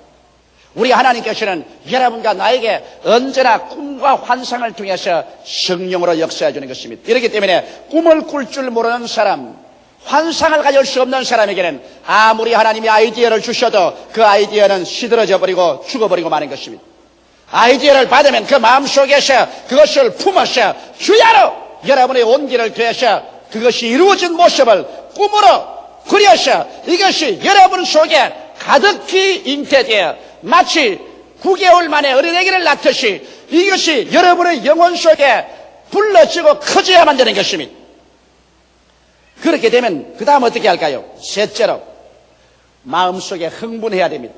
사람이 무엇을 이루든지 그 마음속에 영어로 말하면 excitement, 아주 excite되고 마음이 흥분이 되어서 안절부절하지 않으면 그 사람은 일을 할 수 있는 거대한 동기가 생겨나지 않습니다. 아이디어가 가져온 거대한 유익과 축복을 생각해 보십시오. 이 일이 이루어지면 내 개인과 내 가족과 내 이웃과 조국과 민족과 인류에게 얼마나 큰 유익이 다가올 것을 생각해 보십시오. 그만 마음이 흥분되어서 그냥 밥을 먹어도 그것이 마음에 가득 차고 길을 걸어가도 가득하고 자나 깨나 그 일로 말미암아 마음이 흥분이 되어서 견딜 수가 없을 때 그래서 이 사람은 마치 그 일에 미쳐버린 사람 같이 그 일을 생각하고 그 일을 말하고 그 일을 할 궁리를 할 때 이럴 때 이 열띤 감정이 성취 동기가 되는 것입니다. 사람들 흥분할 줄 모르는 사람하고 여러분 아무 일도 하지 못합니다. 적고 큰 일을 하는 사람 그곳이 아주 흥분해 버려야 되는 것입니다. 내가 육부 예배를 통해서 우리 교회 예배를 보면은 이 성가대원들 노래하고 지휘자들 지휘하는 건 내가 가만히 봅니다. 내가 어느 지휘자가 잘하고 어느 지휘자가 못한다고는 말 안 합니다. 하면 지휘자들이 마음이 고가워질 테니까. 그러나 아주 음악에 취해서 흥분해 있는 사람이 최고를 잘합니다. 그러나 음악에 취하지 아니하고 흥분도 아니하고 형식적 의식적으로 하는 사람치고 그 속에 청중들의 마음을 감동시키는 음악은 내가 들어본 적이 없습니다. 설교도 한 가지예요. 목사가 강단에 와서 자기 설교에 자기가 취해서 정신없이 설교를 하고 그냥 성령에 도취돼서 설교하자는 이상은 그 설교가 다른 사람에게 감동을 주지 않습니다. 이와 같이 위대한 일을 성취하는 사람들은 열띤 감정에 붙잡혀서 흥분의 도가니 속에 들어있는 이런 사람들이 열심히 일어나서 목숨을 바쳐놓고 일을 하여 위대한 일을 성취하는 것입니다. 나는 우리 최하실 목사님을 좋아하는 이유는 지금 65살이지만은 흥분을 잘합니다. 무슨 일을 하나 해놓으면 근질기게 흥분을 해서 온 열정을 다 퍼붓고 그 정열을 다 퍼붓고 그 열정과 정열을 감당할 수가 없습니다. 자도 깨도 쉬도 안 하고 내리밉니다. 그래서 그 일을 이루어놓습니다. 솔직히 말해서 지금 순복음 금식기도원 1만 재단, 이것은 나는 사실 아직까지 지을 생각이 없었습니다. 우리 최하실 목사님이 어찌나 그것을 가지고 흥분을 하고 기가 막히게 열정을 내리퍼붓고 막 생사를 걸어놓고 발버둥을 치기 때문에 나도 끌려 들어간 거예요. 그래서 내가 어제 금식기도원에 와서 굴 속에 들어가서 기도할 때 말했습니다. 주여, 이 1만 재단은 내가 한 것이 아니라 저 목사님에게 끌려 들어와서 옵나이다. 그러니 끌려 들어와도 책임은 내 어깨에 있으니까 주여 잘 이루어지게 하여 주시옵시고 필요한 자원을 공급하여 주옵소서. 제가 그렇게 기도한 것입니다. 여러분 마음속에 이와 같이 끓어오르는 열정이 일어나지 않거들랑 아직까지도 아무런 창조도 일어날 기미가 없다는 것을 알아야 될 것입니다. 그 다음 넷째로 이와 같이 마음속에 열띤 감정이 동기가 되거들랑 이제는 찬동자들을 얻어야 되는 것입니다. 모든 일이라는 것은 혼자의 힘으로 안 됩니다. 어떠한 사람이 아이디어를 내면 다른 사람이 자문을 대야 되고 다른 사람이 기술을 내야 되고 그렇게 해서 연합해서 일을 해야 돼요. 어떠한 일이라도 팀워크가 이루어지지 아니하면 위대한 일은 이루어지지 않습니다. 하나님께서 천지를 지으실 때도 하나님께서는 성부 아버지가 모든 계획을 세우시고 성자 예수님이 직접 나와서 일하시고 성령 하나님께서 모든 능력을 다 제공하여 주셔서 성삼위일체 하나님의 팀워크를 통해서 오늘 천지와 만물이 이루어진 것입니다. 하나님도 천지를 지으시는데 삼위일체 하나님이 팀워크가 되셔서 일을 하시는데 하물며 여러분과 내가 일하는데 혼자서 일하겠다면 그 일이 이루어지지 않은 것입니다. 이러기 때문에 여러분께서 아이디어를 갖고 그것이 꿈으로 말미암아 완전히 잉태되어 마음의 확신으로 채워지면 이것으로서 마음에 기차게 흥분해서 열띤 감정의 성취 동기가 이루어지면 이것을 사람들에게 말해서 설교를 시켜야 하는 것입니다. 자원이 있는 사람 설교를 시켜야 되고 기술이 있는 사람 설교를 시켜야 되고 능력이 있는 사람 설교를 시켜서 그래서 여러분이 함께 뛸 수 있는 팀워크가 이루어져야 위대한 일이 이루어지는 것입니다. 나는 우리 순복음 중앙교회가 오늘 단일교회로서 세계의 최대의 교회가 이루어졌다고 하는 이유를 잘 압니다. 그것은 왜냐? 먼저 저와 우리 최하실 목사님과 팀워크가 이루어졌기 때문에 된 것이요. 우리 교회 장로님들과 팀워크가 이루어지고 우리 교역자들과 팀워크가 이루어지고 우리의 구역장님, 우리의 조장님, 우리 성도들과 이와 같이 한결같은 팀워크가 이루어져서 우리 교회 생긴 이후로 지금까지 아직도 한 번도 교회가 분쟁이나 분리된 일이 없었기 때문에 세계 최대의 교회가 이루어지게 된 것입니다. 할렐루야. 나는 우리 교회를 자랑할 때 교회의 숫자를 자랑하지 않습니다. 교회 숫자야 이렇게 이루어질 수 있죠. 25년이 넘도록 우리 교회는 한 번도 분열된 적이 없습니다.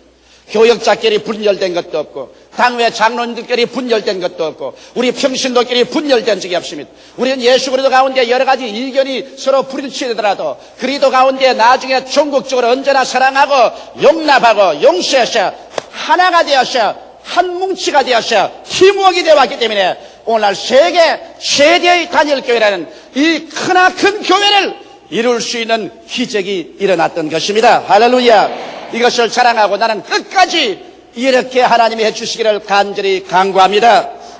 그 다음 다섯째로 이렇게 되면 여러분은 이제는 목표를 설정하고 기간을 정하고 계획을 세워서 렛츠고 시작하자 출발을 해야 되는 것입니다. 오늘날 수없이 많은 사람이 인생에 실패하는 이유는 그들의 삶에 분명한 목표를 설정하지 않고 목표가 이룰 수 있는 기간을 설치하고 그 계획을 세우지 않습니다. 사람이 여러분 일에 목표를 세우지 않으면 방향을 잃은 사람 같아서 바람 부는 대로 물결 치는 대로 이리 밀리고 저리 밀리고 아무것도 못합니다. 목표를 세워놓고 그 다음에는 기간을 정해놓으면 이제는 결사직이 되는 것입니다. 방향이 뚜렷해지고 이제는 기간이 정해졌으니 이 일을 이루어지겠다고 그래서 시간도 노력도 물자도 그것에 집중할 수 있게 되는 것입니다. 이러므로 반드시 목표와 기간을 정하십시오. 그래야 방향이 설정되고 그 일을 이루겠다는 마음속에 동기가 일어나셔 자나 깨나 먹으나 안 먹으나 그냥 정신없이 뛸 수 있게 만들어주는 것입니다. 그리고 난 다음 목표가 뚜렷하면 이제 내가 뛸 때 내가 어느 정도 성공했는가 아직까지 어느 정도 실패하고 있는가를 측량해 볼 수가 있으며 또 성공했으면 그 목표에 비추어 보아서 자신이 생기는 것입니다. 더 믿음이 생기고 더 신념이 생겨서 더 힘차게 일해갈 수가 있는 것입니다. 수없이 많은 사람이 실패하는 이유는 목표를 설정하지 않기 때문인 것입니다. 제가 수년 전에 오스트라리아에 갔었을 때 오스트라리아 교회가 잠자고 있었습니다. 거기에 있는 교역자들이 내게 와서 물었습니다. 우리는 무엇이 병들었습니까? 무엇이 잘못됐는지 조 목사가 진찰을 해 주십시오. 그래서 저는 오스트라리아 교회의 목사님들 만나 이야기해 보셨습니다. 평신도들과 만나서 이야기해 보셨습니다. 그 결과 나는 그들에게 중대한 병이 걸린 것을 보았습니다. 그들은 지난 10년 동안에 오스트라리아 하나님의 성회가 2%밖에 성장하지 않았다고 말한 것입니다. 2% 성장이란 안 자란 것과 같습니다.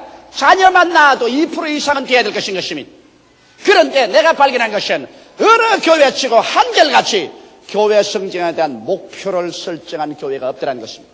목사님들이 그저 교회를 성장해 주기를 바라고 있을 따름이지 목표를 설정하지 않았기 때문에 교회가 나아가는 방향도 결정되지 않았고 교인들이 일해보겠다는 동기도 생기지 아니했고 그리고 그 교회 전체가 성공하는지 실패하는지 속도를 재보이도 않고 모두 다 자신이 없고 그래서 방황하고 있습니다. 이래서 나는 그때 단호하게 말했습니다.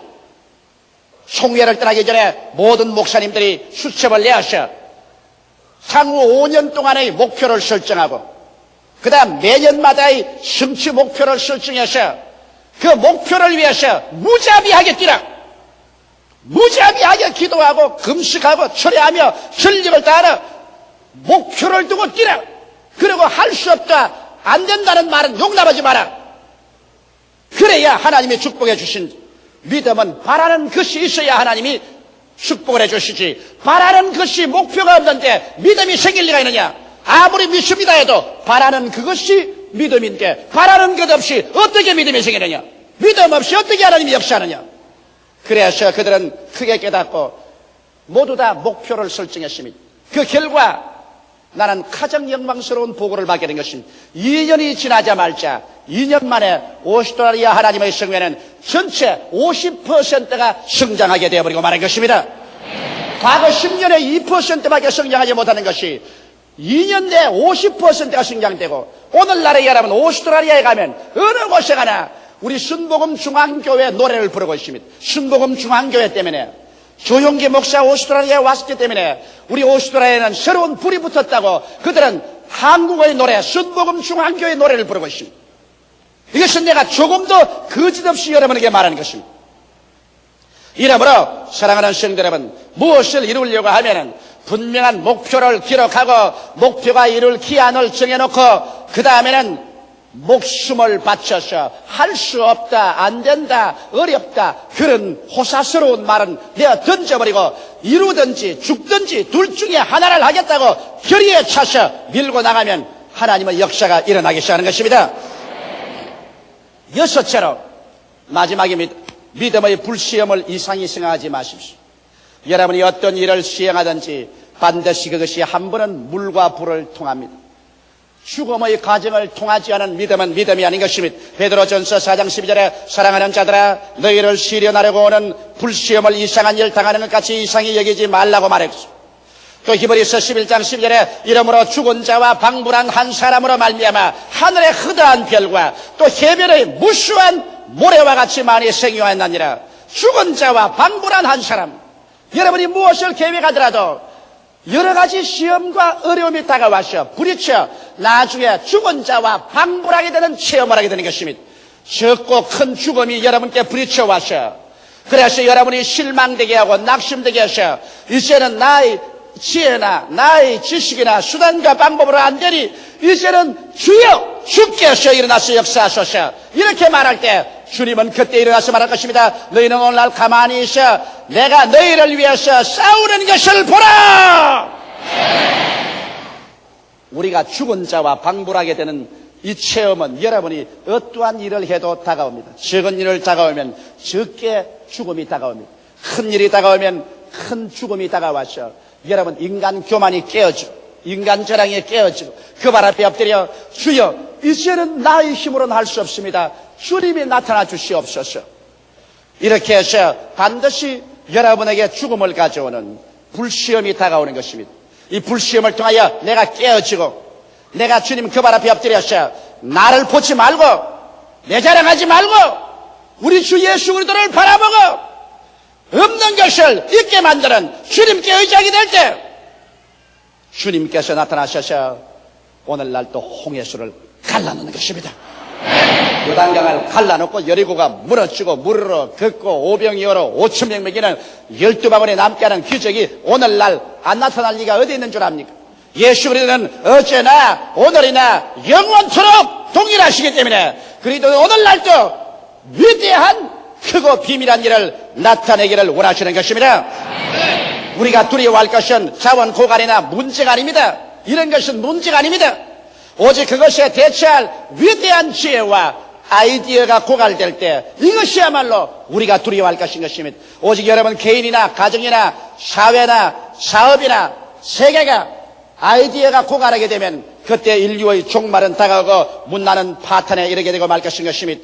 그런데 인류에게 끊임없는 새로운 아이디어를 산출할 수 있는 길이 어딘지 압니까? 여러분 하나님은 바로 아이디어인 것입니다. 하나님의 말씀으로 천지를 지었기 때문에 주의 말씀이 여러분 속에 들어오면 여러분에게 새로운 아이디어가 들어온 것입니다. 너희가 내 안에 거하고 내 말이 너희 안에 거하면 즉 다시 말하면 내 아이디어가 너희 속에 거하면 무엇이든지 원하는 대로 구하라 그리하면 이루리라고 말씀하신 것입니다. 여러분이 주 안에 거해서 하나님께 부르짖는데 주의 아이디어, 주의 말씀 우리 속에 들어오면 승리는 그때부터 출발하는 것입니다. 우리 다 같이 고개 숙여 기도드리겠습니다. 살아계신 아버지 하나님, 우리 인류 가운데 들어온 가장 위대한 아이디어는 예수 그리스도인 것을 알게 하여 주시옵소서. 하나님의 아이디어인 예수 그리스도로 말미암아 죄와 불의와 추악, 죽음과 저주와 절망에서 해방을 얻고 영생을 얻는 하나님의 아이디어를 받아들여 영원한 삶을 얻는 우리들 되게 하옵소서. 예수님 이름으로 기도드리옵나이다. 아멘.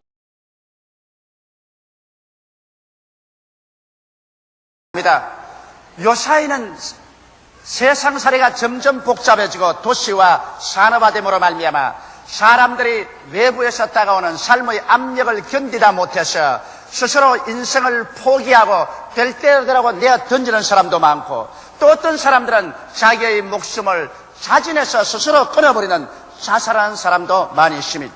그러나 정상적인 사람이면 그 누구를 불구하고 인생을 성공적으로 살고 삶을 성공시키며 창조적이고 생산적이고 인생을 긍정적으로 받아들이며 적극적인 삶의 자세를 취할 것입니다. 오늘 예수를 믿고 구원을 받은 우리들은 말할 필요 없이 누구보다도 영원하신 하나님을 삶의 자원으로 삼고 그리스도 이름으로 말미암아 기도해서 성령의 은총을 통해서 인생을 진실로 긍정적으로 받아들이고 창조적으로 살 수 있는 위대한 삶을 살아갈 수 있는 것입니다. 그러나 여러분 예수를 믿고 인생을 살면서 무슨 일을 성취하고 창조하면서 살 때는 반드시 우리가 하나님 앞에서 하나님의 섭리하는 길을 깨달아 알아야만 되는 것입니다. 하나님의 길을 알지 못하고 우리가 혼자 가다가는 낙심하여 넘어질 때가 있는 것입니다. 오늘 저는 구약에서 대표적인 한 인물인 이삭의 둘째 아들 야곱의 일생을 통해서 하나님께서 여러분과 나의 생애를 통해 섭리하는 그 과정을 한번 알아보고자 하는 것입니다. 여러분 하나님께서 우리가 하나님을 따라서 인생을 살아갈 때 언제나 승리하는 첫째 단계는 희망의 단계인 것입니다. 하나님께서는 우리에게 희망을 주시고 이를 성취하게 만드는 것입니다. 사람들마다 여러분 이 세상에 희망이 없으면 살아갈 수가 없습니다. 그런데 우리가 아무리 희망을 가지고 있다고 할지라도 희망을 그대로 내버려 놓으면 그것은 영원한 미래의 안개 속에 갇혀 있을 뿐 현실적인 우리가 되지 않는 것입니다. 현실적으로 희망을 우리의 생활 속에 이룩하게 하기 위해서는 여러분과 내가 그 희망을 이룰 수 있는 분명한 목표를 정해야 되는 것입니다. 목표가 없이 인생을 뛰는 사람은 하나님께서 절대로 같이 하지 않습니다. 인간은 목표를 추구하는 존재인 것입니다. 그러므로 기도 중 분명한 목표를 설정하고 그리고 그 목표가 이루어질 기간을 정해야 됩니다. 무한대의 미래로 내버려 놓으면 안 되는 것입니다. 기한을 정하고 그리고 목표가 달성할 계획을 세우고 목표가 반드시 성취할 것을 믿고 그 다음에는 주야로 이루어진 모습을 마음속에 꿈을 꾸어야 되는 것입니다. 하나님께서는 없는 것을 있는 것 같이 부르시는 하나님이기 때문에 우리 하나님 앞에서 주야로 목표가 이루어진 모습을 마음속에 꿈과 환상을 통해서 그려보고 있는 힘을 다해서 목표를 향하여 뛰어야 되는 것입니다. 바로 야곱이 한 일이 그것이었습니다. 야곱은 형과 사이가 좋지 못해서 그래서 외아저씨 집으로 도망을 쳤어요. 외아저씨 집에서 약 20년 동안 머슴살이 하면서 그곳에 장가들어서 처자를 거느리고 살았습니다만 그 나이 약 40세가 가까웠을 때 하나님께서는 야곱에게 명령하여서 아버지 집으로 돌아가라고 했습니다. 그래서 야곱은 막연하게 바람 부는 대로 물결 치는 대로 살지 아니하고 이제는 아버지 집으로 돌아간다는 분명한 목표를 설정했었습니다. 그리고 아버지 집으로 돌아가는 날짜를 정하고 난 다음에 그 다음에 그 계획을 자세히 세웠었습니다. 그리고 그는 아버지께로 돌아갈 수 있다고 믿고 전력을 기울여서 돌아갈 계획을 성취하고 있었습니다. 그뿐 아니라 야곱은 자나 깨나 그 마음속에 자기가 아버지 집에 금이 환영해서 돌아가는 꿈을 꾸고 있었습니다. 그래서 하나님께서 야곱의 생애를 통해서 착착 아버지 집으로 돌아갈 때 큰 재물을 가지고 돌아갈 수 있도록 축복을 해주신 것입니다. 이러므로 여러분께서 하나님 안에서 무슨 희망이라도 달성하려고 한다면 여러분은 반드시 목표를 설정하고 기한을 정하고 그 다음 계획을 완전히 세우고 그리고 그것이 이루어질 것을 신념을 가지고 믿고 이루어진 모습을 끊임없이 아침 저녁으로 마음속에 그려보고 그러고는 전력 투구해서 일해야 되는 것입니다. 그러면 하나님 성령께서 함께 역사하셔 차차 여러분이 생각할 수 없는 여러 가지 도움이 여러 곳에서 와서 일을 추진해서 성취하는 방향으로 이끌어주는 것입니다. 그러나 인생을 살아간다는 이 첫째 단계로만 일사천리로 진행되지는 않습니다.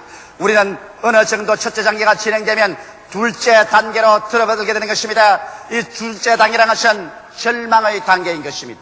반드시 일을 성취해 나가는데 둘째 단계는 사망의 음침한 골짜기로 내려가기 시작하는 것입니다. 왜 그럴까요? 왜 하나님께서 우리에게 희망을 주셔서 일을 진행시켜 놓고 난 다음에 그 다음 둘째 단계는 절망 단계로 내려가게 할까요? 거기에는 이유가 있습니다. 하나님께서는 우리들이 일을 성공하기 전에 자아의 찌꺼기를 제하시기를 원하시는 것입니다. 아담과 하와 이후 타락한 자손들은 그가 예수를 믿고 구원을 받고 난 다음에도 그의 생애 속에는 아직까지 자기 교만, 탐심, 탐욕, 육신의 정욕, 안목의 정욕, 이성의 자락, 자기 의지 이와 같은 인생의 찌꺼기가 많이 남아있는 것입니다. 하나님께서는 이 찌꺼기를 가진 그대로 하나님의 위대한 축복을 부어줄 수가 없습니다. 그렇기 때문에 이러한 찌꺼기를 제하기 위해서는 여러분과 나로 하여금 고난의 풀무불을 들어가고 물을 통하고 불을 통해야만 되는 것입니다. 옛날에 은장색이 은을 연달할 때는 은을 도가니에 넣고 불을 뗍니다. 찌꺼기가 올라면 걷어내고 또 불을 뗍니다. 또 찌꺼기가 올라면 또 걷어내고 또 불을 뗍니다. 은장색 여보 당신 얼마 동안 은을 이렇게 불로서 연달할 것이요. 그는 은 노간 물을 들여다볼 때 그 은 속에 자기의 얼굴이 환하게 비쳐서 거울처럼 자기 얼굴이 보일 때까지 그는 불을 떼고 찌꺼기를 거두어내고 불을 떼고는 찌꺼기를 거두어내서 나중에는 은이 얼굴 속에 얼굴이 은 속에 들어가도록 환하게 거울처럼 비치게 될 때 그런 순수한 은이 되었다고 하고 그 은을 굳혀서 은덩어리를 만드는 것입니다. 오늘 하나님께서는 여러분과 나를 금을 연단하시 연단하고 은을 연단하시 연단하셔 금과 은과 같은 사람을 만들어 가지고서 여러분과 나를 축복해 주시는 것입니다. 그러기 위해서 여러분께서 희망의 단계를 지나면 둘째 단계, 연단의 단계, 절망의 단계에 다가서는 것입니다. 여러분의 생애 속에 고난이 다가옵니다. 일하는데 일이 자꾸 얽히고 설켜서 낙심이 다가오고 좌절되고 그 다음에는 침체가 다가와서 전진도 후퇴도 못할 슬픔으로 꽉 들어찬 그러한 삶의 체험이 다가오게 되는 것입니다. 바로 야곱이 체험한 것이 그것입니다. 야곱은 이기양양하게 자기 처자를 거느리고 수많은 짐승떼를 거느리고 종들을 거느리고 외아저씨 집을 몰래 뛰쳐나와서 살 길을 도망을 쳤습니다. 그러나 곧장 외아저씨에게 발각이 되고 외아저씨는 사병을 거느리고 종들과 함께 야곱을 잡아서 죽이기로 작정하고 뒤를 따라와서 야곱을 덮쳤습니다. 그러나 오는 도중에 잘 때 하나님께서 외아저씨에게 나타나셔 야곱에게 손대지 말라고 엄명을 하셨습니다. 그 때문에 외아저씨가 그의 조카 야곱을 덮쳤으나 잡아서 그를 죽이지는 아니하고 그를 엄히 꾸짖고 그리고 난 다음 경계를 정해서 다시 내게로 돌아오는 날에는 내가 가만히 놓지 않고 죽이겠다고 했습니다. 그래서 야곱은 상당한 고난에 직면하고 낙심했습니다. 그런데 이제 고향 산촌으로 돌아가기 위해서 형님에게 사환을 보내셨습니다. 20여 년 형님을 떠나 있다가 돌아오니 받아주셔서 사환이 갔다가 돌아오는데 헐레벌떡 돌아오는 사환의 얼굴이 아예 상기하고 이그러졌습니다. 왜 무슨 일이 생기냐고 하니까 사환이 하는 말이 큰일 났습니다. 내가 그 말을 전하자마자 당장 형이 분개에서 일어나고 400명의 훌륭한 군대를 거느리고 준말을 타고 질풍같이 뛰어옵니다. 와서 온 가족을 다 도륙할 것입니다. 어찌하면 좋겠습니까? 야곱은 그만 좌절되고 심체가 다가오고 간담이 높고 사지가 오그라지고 어찌할 바를 몰랐습니다. 그는 엎드려서 하나님께 기도했습니다. 하나님이여, 하나님께서 나를 사랑하시고 축복해 주셔서 그래서 내가 이 야복강을 건너올 때는 지팽이 하나밖에 든 것이 없는데 한때 두때 큰 양의 무리 짐승의 무리를 끌고 오게 했는데 이제 뒤에는 외아저씨가 앞에는 형이 나를 치려오니 하나님이여 나를 도와주시옵소서. 마음이 그런 다급해졌습니다. 그래서 어찌할 바를 모르고 정신 차릴 바가 없었습니다. 그래서 그는 자기의 모든 짐승떼와 그리고 자기의 처자를 야복강을 넘게 했습니다. 그리고 그런 강 이쪽 편에 혼자 쪼그리고 앉아 있었습니다. 왜? 형이 진짜로 자기를 죽이려고 한다면 모든 짐승을 빼앗고 종들을 죽이고 처자를 죽이면 그때는 자기는 강 건너시면서 사티를 받고 있다가 도망치겠다는 것입니다. 참 아버지 가장치고는 훌륭한 아버지요 훌륭한 가장입니다. 왜냐하면 처자가 죽더라도 내 목숨 살아보자 그것인 것입니다. 그래서 그전 정도로 야곱은 이미 마음속에 궁금하게 된 것입니다. 이것이 여러분과 내가 당하는 두 번째의 단계인 것입니다. 여러분께서 조그마한 구멍 가게를 하든지 여러분께서 큰 사업을 하든지 정치를 하든지 경제, 교육, 문화, 군사 어느 면에 하든지 우리가 주님 앞에서 희망을 가지고서 용진에서 출발하고 난 다음에 반드시 사망의 엄침한 골짜기로 내려가는 단계를 취하는 것입니다. 여기에서 절망이 다가와서 고난이 나를 억압하고 낙심이 내게 물결처럼 다가오고 내가 좌절되고 내가 침체되고 내가 궁금하여 그래서 여기에서 자가 깨뜨려지게 주님께서 만들어주시는 것입니다. 자기 교만이 깨어지고 자기 탐심이 깨어지고 육신의 의뢰하는 것이 깨어지고 그래서 자기가 바싹 깨어지는 그 자리에서 하나님께서 역사하여 주시는 것입니다. 자기가 깨어지지 않은 사람을 하나님께서는 사용하지 않습니다. 그래서 둘째 단계 이 절망의 단계를 취하고 나면 셋째 단계로 넘어갑니다. 이 셋째 단계는 항복의 단계인 것입니다. 이제 하나님 앞에 나와서 항복하는 단계인데 자아가 깨어지고 하나님 앞에 항복하고 그리고 완전히 주님 앞에서 능동적인 인생을 내어놓고 자기 삶이 수동적으로 되는 것입니다. 바로 야곱의 생애 속에서 이것을 볼 수 있는 것입니다. 야곱이 가족들을 다 야복강을 건너가게 하고 자기 혼자 앉아서 팔짱을 끼고 쪼그리고 앉아서 건너보고 있는데 갑자기 천사 한 사람이 나타나서 야곱에게 도전했습니다. 야곱을 죽이려고 달려들었습니다. 야곱은 한사 결단으로 이 천사와 함께 실험을 합니다.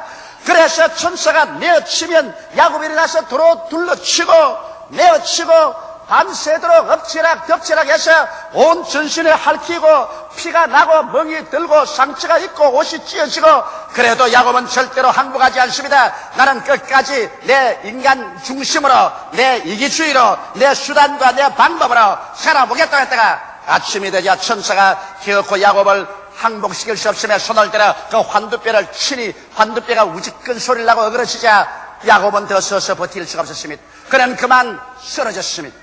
그러자 천사는 야곱의 목에 손을 얹고 무릎을 야곱의 가슴에 얹고 이놈! 이래도 너가 항복하지 않겠느냐? 야곱은 그때 이제는 자기의 절망 상태를 보았었습니다. 이제는 형이 400일의 군대를 가지고 왔어. 처자를 죽여도 도망칠 수가 없는 것은 환두뼈가 걸어져서 절름발이가 되었으니 절름발이의 상태로서 이제는 도망칠 수 없습니다. 이제는 이판 저판 사판이 되고 마는 것입니다. 그러자 그런 천사를 보여잡고 나를 축복하소서, 나를 도와주소서, 나를 살려주소서. 천사가 물었습니다. 내 이름이 뭐냐? 야곱입니다. 사기꾼이란 말인 것입니다. 내 이름은 이제 야곱이 아니라 이스라엘 하나님의 왕자라는 이름을 준다. 그래서 성경에 보니 야곱이 그 자리에서 일어나며 천사가 떠나고 야곱이 이제 야복을 건너서 자기 가족들에게 돌아오는데 그럼 아주 허리를 움직이면서 쩔름쩔름하면서 돌아옵니다. 그러나 성경은 말하기를 야곱이 쩔름거리고 돌아오는 그 앞에 찬란한 아침 태양이 떠올랐다고 말한 것입니다. 할렐루야. 사람이 깨어지면 태양이 떠오르는 것입니다. 그래서 야곱은 전에까지는 전부 내 인간의 수단과 방법, 인간의 힘으로 인생을 살아가려고 한 능동적인 사람이었습니다. 그는 자기의 힘으로 장자가 되기 위해서 팥죽 한 그릇으로 형의 장자의 명분을 맹세해서 빼앗고 아버지가 눈이 어두운 기와로 형의 옷을 갈아입고 양털로서 자기 몸에 붙여서 형처럼 털 사람이 되어 들어가서 아버지에게 장자의 기도를 다 받고 그래서 형의 분노를 사서 쫓겨날 때 그는 외아지 집으로 가서 20년 머슴살이에 외아지씨를 속이고 쏟고 그래서 야곱의 생애란 전체가 자기 중심이요 이기주의요 인간의 지혜와 수단과 방법으로 살아온 사람인데 이제 완전히 셋째 단계를 통해서 그는 환두뼈가 걸어지고 절름발이가 되고 인생으로서 절망상태에 취해서 전진도 후퇴도 할 수 없는 그 막판에서 깨어져서 주여 항복합니다. 이제는 살든지 죽든지 흥하든지 망하든지 승하든지 쇠하든지 주여 주의 뜻대로 하여 주시옵소서. 완전히 깨어져서 항복해버리고 그래서 이제 능동적인 야곱은 완전히 수동적인 삶의 단계로 들어가고 마는 것입니다. 왜 여러분 하나님께서는 능동적인 인생을 원치 않을까요? 인간은 원래 지음을 받았었을 때 우주의 절대 주권자로 지음받지 않았었습니다. 우주의 소유자로 지음을 받지 않았었습니다. 하나님만이 하늘과 땅의 모든 주권을 다 가지고 계십니다. 하나님만이 주권적인 우주의 소유자가 되시는 것입니다.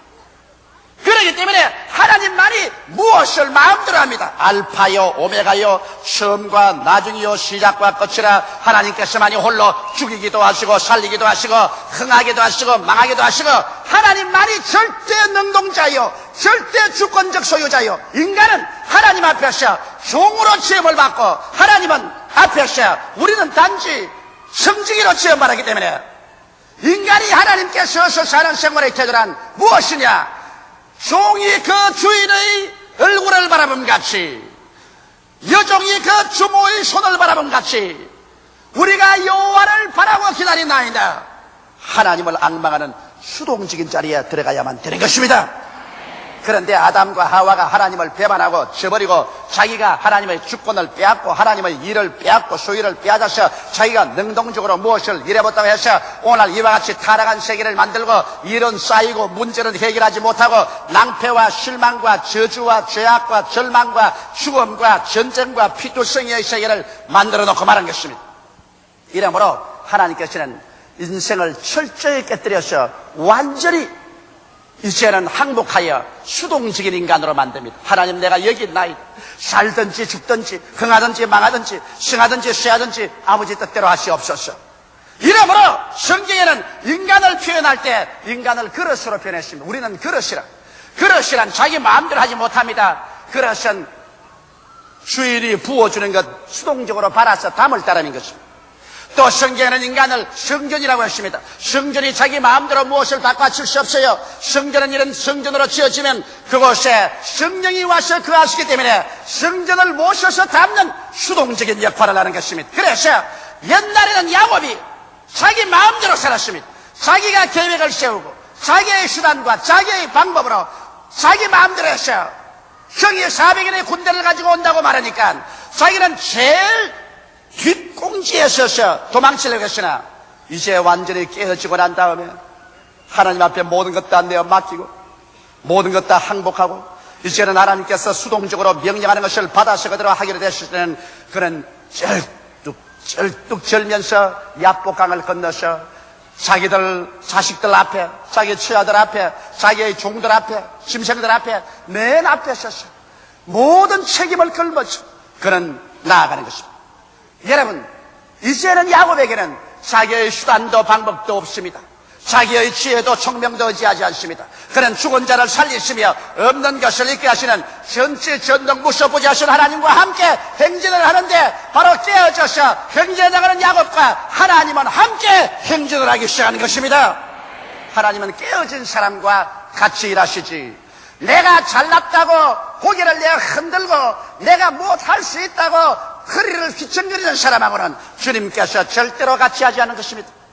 우리 하나님께서 원하시는 제사는 상한 심령이라 상하고 애통한 자를 하나님께서 결코 버리지 않겠다고 말씀하신 것입니다. 그러므로 여러분, 이와 같이 되면 우리는 네 번째 단계로 들어가게 됩니다. 넷째 단계는 부활의 단계인 것입니다.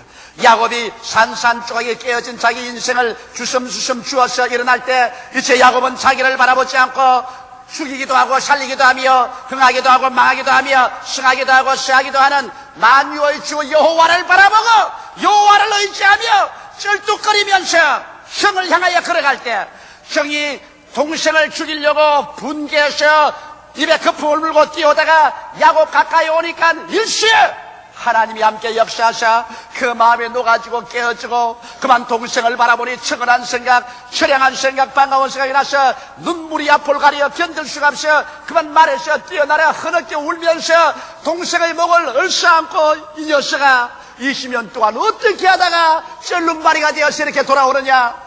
그는 흐느껴 울고 동생의 등을 두들겨 주고 400인의 군대가 야곱을 쳐서 죽이려고 온 군대는 오히려 호위 군대가 되어서 뒤를 둘러서고 그래서 쳐 죽이려 오는 형은 오히려 동생의 안내자가 되고 야곱을 멸하려 온 군대는 야곱의 변호 보호자가 되어서 그래서 야곱이 고향산 전차장할 때 보무도 당당하게 정의 안내를 받고 군대들의 호의를 받으며 영광 가운데 들어갈 수 있는 부활의 역사가 다가오기 시작한 것입니다. 사랑하는 성도 여러분, 우리가 깨어져서 주님께 의지하면 그러면 내가 깨어진 그 자리에 예수께서 나타나기 시작하는 것입니다. 할렐루야. 예수께서는 깨어지지 않는 곳에 절대로 나타나지 않습니다. 여러분이 산산조각으로 깨어져서 들어진 그 자리에서 나는 부활이요 생명이라는 예수께서 나타나셔 여러분께 말합니다. 이제부터 하늘과 땅의 모든 권세를 내게 주었으니 그러므로 내가 너를 보내노라.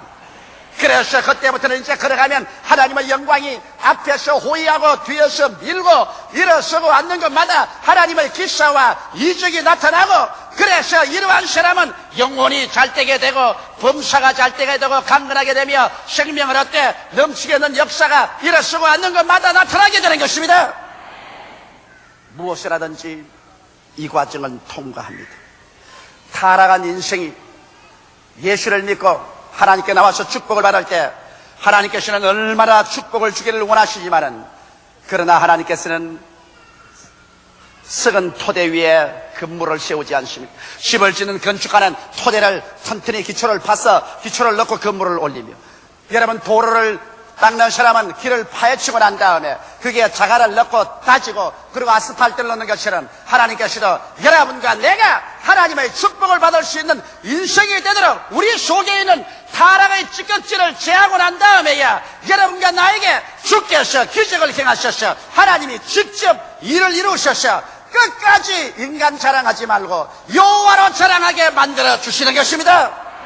이러므로 여러분께서 지극히 적은 구금강의 하늘을 시작해서 여러분이 거창스러운 사업을 하든지 여러분의 인생에 무엇을 설계하든지 여러분의 희망이 생기면 첫째 단계로 희망의 단계를 저버리지 마십시오. 그 희망 안에서 기도 중에 분명히 목표를 설정하고 목표가 완성된 기한을 정하고 목표를 달성할 계획을 세우고 그리고 이루어진 모습을 꿈으로 늘 그려보며 믿음을 가지고 전력 투구해서 앞으로 전진해 나가십시오.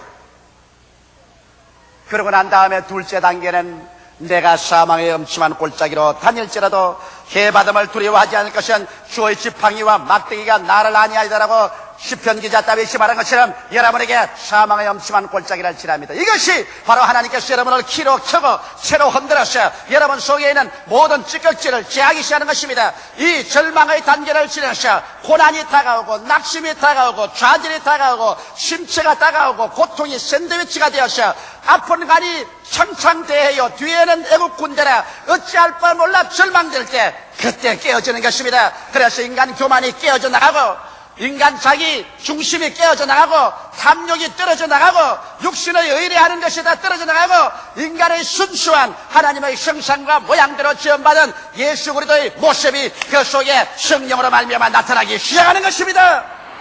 이러므로 내가 환난당한 것이 유익이라. 내가 환난당하기 전에는 하나님의 법을 무시했더니 환난당한 이유는 주의 법을 사모하나이다고 시편 기자가 말한 것입니다. 그래서 여러분과 나는 곧장 셋째 단계로 나아가 항복해서 깨어지는 것입니다. 이 세상에 깨어지는 것보다 아름다운 것이 없습니다. 이 세상에 하나님이 보시는 제사 가운데 가장 영광스러운 제사가 깨어집니다.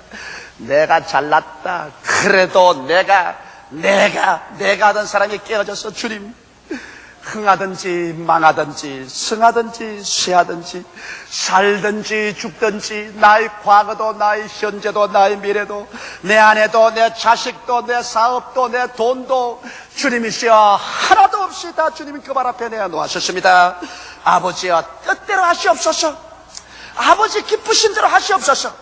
완전히 깨어져서 주님 그 발 앞에 내어놓은 인생, 이것은 하나님 손에 들어서 하나님께서 귀히 쓸 것으로 얼마든지 만들 수 있는 하나님 손에서 말랑말랑하게 된 그릇인 것입니다. 할렐루야.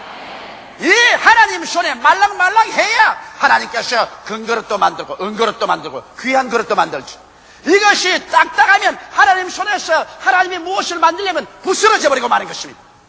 그러므로 완전히 깨어져서 말랑말랑하게 되면 하나님께서는 여러분과 나에게 위대한 부활을 주십니다. 개인적인 심령에 살아계신 하나님의 영광과 능력이 임하여서 부활을 주시고 가정에 모든 어려운 문제가 해결되고 부부간에 부모 자식 간에 문제가 해결되고 하나님의 영광이 다가오는 부활을 주시고 하는 사업이 그렇게 안 되는 것이 이제는 내가 하는 것이 아니요 하나님이 직접 하는 것을 알고 하나님 앞에 내어 맡기고 나가니까 하나님이 함께 역사함으로 말미암아 원수가 변하여 친구가 되고 나를 멸하려고 하던 사람들이 오히려 나에게 도움을 갖다 주고 망했다고 하는 것이 오히려 그 가운데서 꽃이 피어 일어나고 이래서 이러한 사람은 하나님을 사랑하는 자, 곧 그때 때로 부르심을 입은 자들에게는 모든 것이 합력하여 선을 이룬다고 하신 말씀 그대로 둘러치고 메어쳐도 선이 이루어지고 좋게만 되어가는 것입니다. 할렐루야.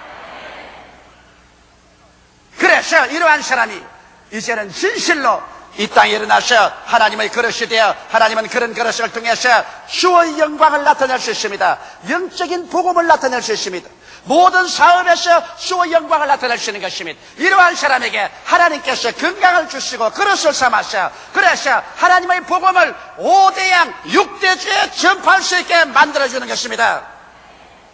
하나님께서는 여러분 한 사람 한 사람 성도의 인격 속에 아담과 하와의 타락의 흔적을 남아있는 것을 전혀 원하지 않습니다.